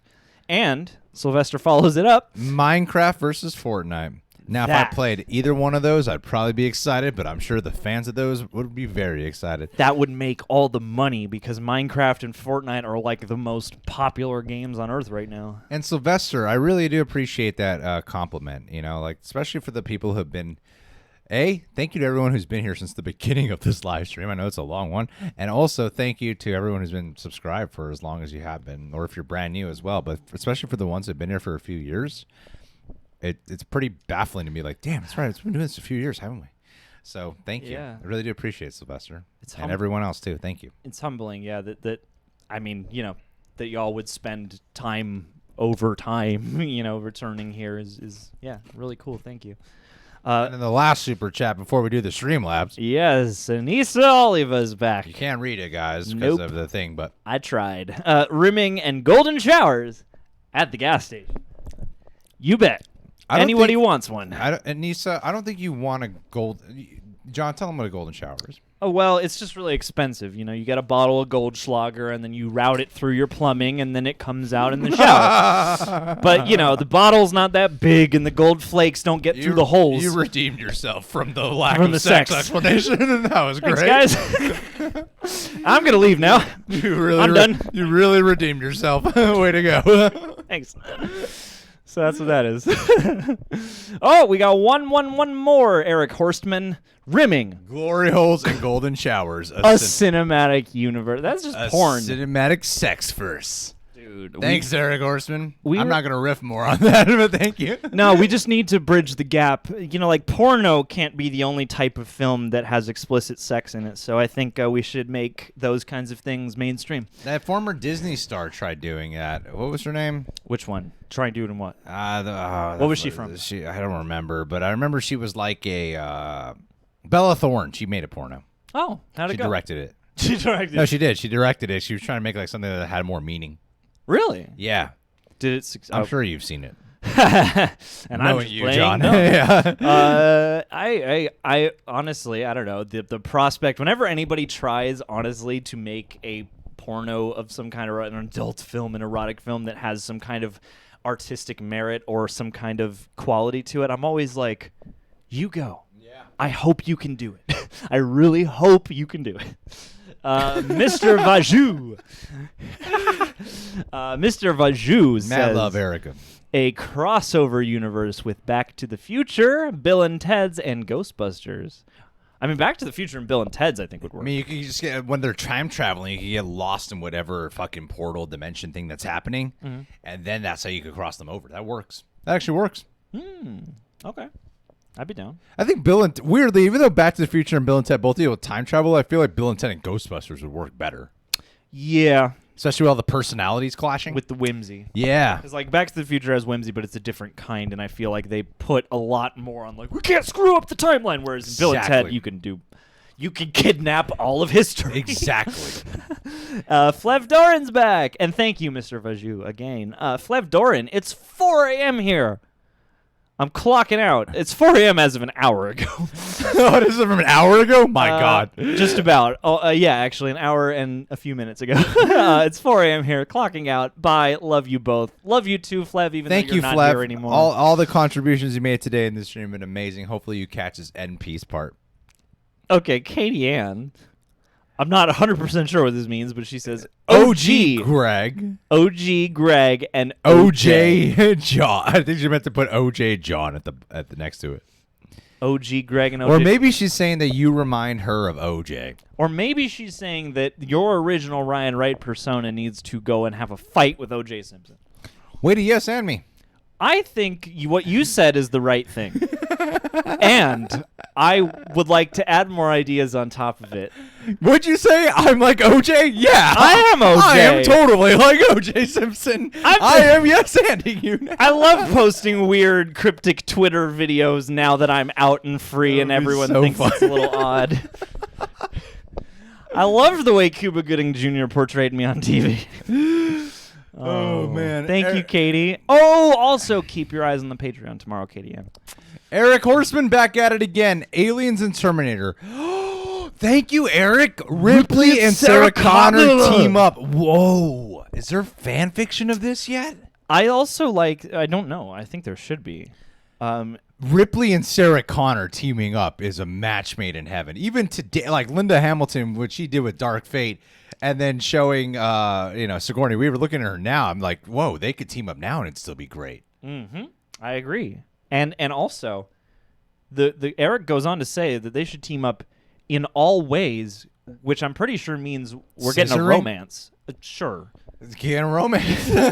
Scissoring, romance, same thing. If you look one up in the thesaurus, you'll just see I'm the sorry, other. damn it. Being sex positive right now. But thanks, Eric. That's a great call. Wow. That is a really good call. Chill Level TV. I'm sorry if anyone pitched this already. Horror Heroes Universe. Well, we kind of did. Ash Williams, Nancy Thompson, Andy Barclay, Sidney Prescott, Dale Cooper, T-800, Ellen Ripley, Major Dutch, Sarah Connor, Chris Washington, Tommy Wiseau, RoboCop, Johnny is Vampire. and Laurie Strode. Hey, actually, that'd be pretty fun. I don't know what kind of fucking weird hodgepodge of what supervillain you need them to go up against. Trump. The true horror. Jeffrey Epstein. We're all in America. That's our one through line feature. And we got to take this guy on. And they're all in the voting booth. And there's so much intensity as they drop it in the ballot. Oh, that'd be funny. In the ballot box. That's funny. Oh, man. You know what? This actually kind of reminds me of, I don't know if the promo's online anymore, but a friend of mine who you know, his name is Matthew, wrote and filmed a sizzle reel for a film that he was trying to sell. And he's made other films since then, but he made this movie that was basically about the survivors of every situation that went on to spawn the Freddy movies, the Jason movies, etc. They're all brought together in this experimental treatment where they're put into like a virtual reality where they have to go back into their memories and confront them to, surpass the trauma. And then only to find that, something's gone wrong, the doctor gets killed, they're all on their own, and they're stuck in the psych. And and this kind of reminded me of that. And if you can find the psych teaser, which is P5YCH, because there are 5 main characters, go find it. It's a cool concept, kind of like this one. And I'm in it. Ryan Chandler. Oh, boy. Thank God it's done. Yeah. Your comment? The thing you were saying? Yeah. Oh, thank God. Yeah. Look out. Matthew's really going to appreciate that. And all the people here are going to go check it out now. When I was in Matthew's acting class, I often shared, he would have us go around and throw out like a good thing that happened so during the fucking week with you. or something like that. And I would often bring up things that were successes in this room. So Matt does care. Ryan Chandler. Hey guys, how about the real rejects? Wait, Ryan Chandler, the Ryan ultimate Chandler. handler. Ryan Chandler, the ultimate handler. He's a fuck. Oh, okay. Friends with Adam Sandler. God damn, yeah. Yeah, man handler. I mean, already said handler. Oh, you did. Chelsea Yeah. Handler. All right. Star Spangled My Banner. rhymes are dying when I'm trying to come up with something for Ryan. Ryan Chandelier. Hey guys, how about that real rejects? Meet the Time Bandits. What famous historical figures would you guys rob with the Time Bandits? I'd rob. I love that. He follows it up. is adorable. I'd rob Antoinette On all, steal all of her cakes. I'd rob. I love how you really thought this out. It's a good call. Yeah, I would rob. Thanks to the contribution, dude. I would rob. Al Capone. I'd rob Jesus. Steal. You're like, why don't you have anything? No, you know what you should do. You gotta take a syringe and steal some of his blood, and then try to duplicate him. No, I got a better one. Then you'd make Jesus in the 21st century. Ooh, I like it. And John was denying me already. Okay, go, John. They steal his body before he can resurrect out of the tomb. They break in, steal his body, and they take it. That is good. Thanks. I felt bad, but in the moment I was like, this might be an okay one-up. Plus you could get the Time Bandits. I think us and the Time Bandits like messing with Hitler, I think would be fun just to like really bust his chops up, really ruin his day. Yeah. I wouldn't want to steal anything from him, but who else is in history? Just want to rob that Al Capone vault. Let's do that. I'd rob John Wilkes Booth from his gun. That's a good one. That's a good idea. Yeah, then I'd give him a sniper. To Now make you that can do this more efficiently and confuse the world with the special events weapon you've been given. Oh, that's because then you wouldn't have to be right behind. Yeah. At first I was like, why would you need that from right behind somebody? But then I was like, oh. No, you can do it from far away. Take out more. Wow, that would be a... I want to make this joke as dark as fucking possible. You're gonna alter history I there, want to buddy. fucking massacre that theater. You're gonna ruin history a little bit. I'm not eating. I'm eating baked Lays right now. There are 2 more supers chat. Oh, there You know are. what I love about Ryan Beatty? Ryan Beatty's our ultimate moderator, Ryan isn't he? Beatty is the ultimate moderator. Fucking love him. He kills the game on our Discord server, and he All right, kills the 2 game more here. super chats. We got a Nisa once again. I am sorry for my inappropriateness. I usually don't. Oh, sorry, John. I totally cut you off. I'm sorry. That's inappropriate. I'm sorry. For my inappropriateness. I usually don't talk like this. I'm sorry. But this has been so fun. This is fun. Really? You know what's fun? John Wilkes Booth. With a sniper A sniper rifle. Never. No. I would not be a cool dad. You would be a very cool dad, I think. I would intentionally hit the kid. Unlike all the dads who unintentionally hit their kids. It was an accident. I didn't mean to go into the next room and grab my belt. Oh, boy. Why are her jokes going? Get a stick. Make a so switch. dark? And then Niraj. Mirage, last one of the day. Has anyone brought up Constantine and Hellboy universe combined? Ooh. Be cool, actually. I feel like that could be one of those things that starts out where they're enemies, but then they team up. Well, yeah, obviously. They're both good guys. You just described most crossover movies. See, you gotta start at square one. It could be most. You can't build a I can see crossover where without they're the like basics. first enemies, and then they team up. Like, You need to almost cover the every basics. crossover movie. They start out best friends.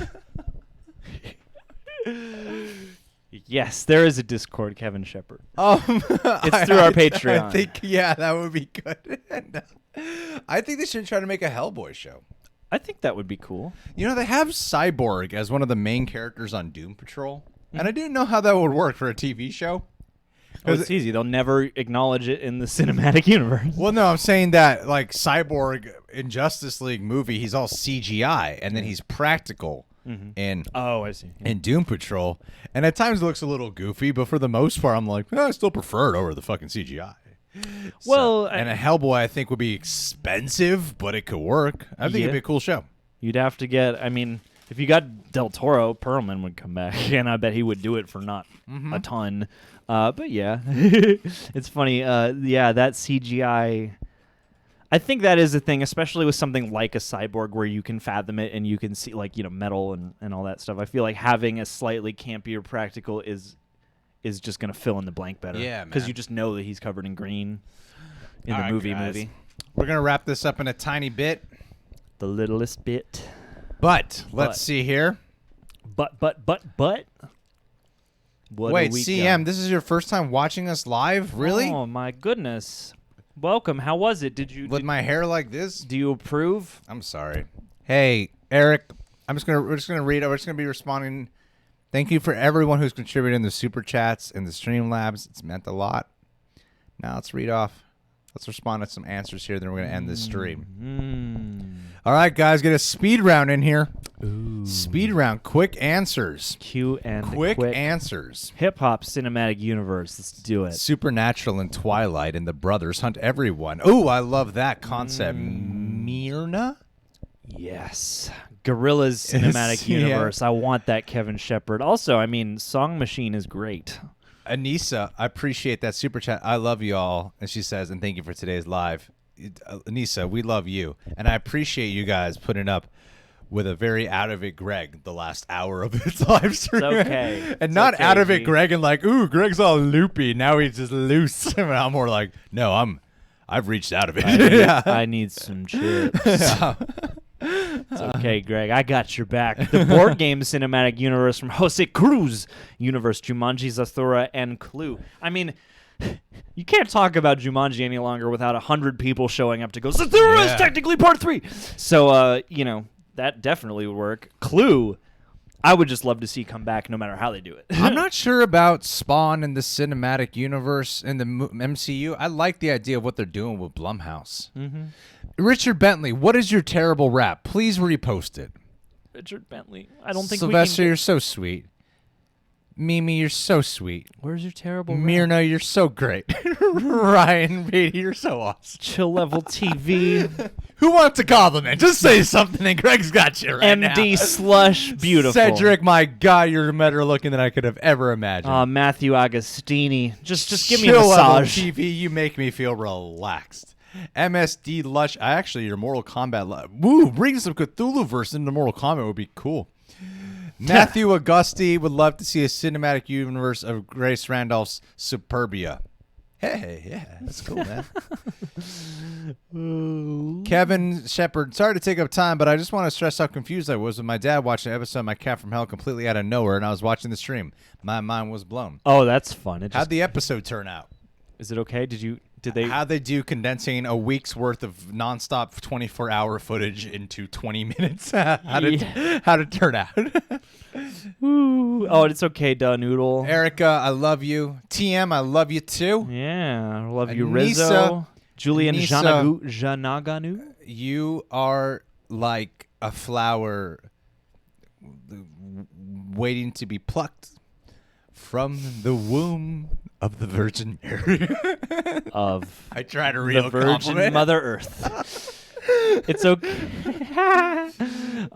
Bring the Savage Dragon and Shadowhawk to the big screen. All right, hold on. Ooh. Richard Bentley finally got his rap in here. Oh, here we go. I may be a nerd, but I'm not unheard. You read my comments, all in your contents. I'm so glad you guys are rad. I'm proud to be a part of this community. It's a great opportunity. It's not Ooh, bad. nice, man. There was a bar Oh, in fuck. there. I got to get going. Olivia's mad at me. I'm sorry. Well, All right, guys. Well, duty calls. I got to move my car.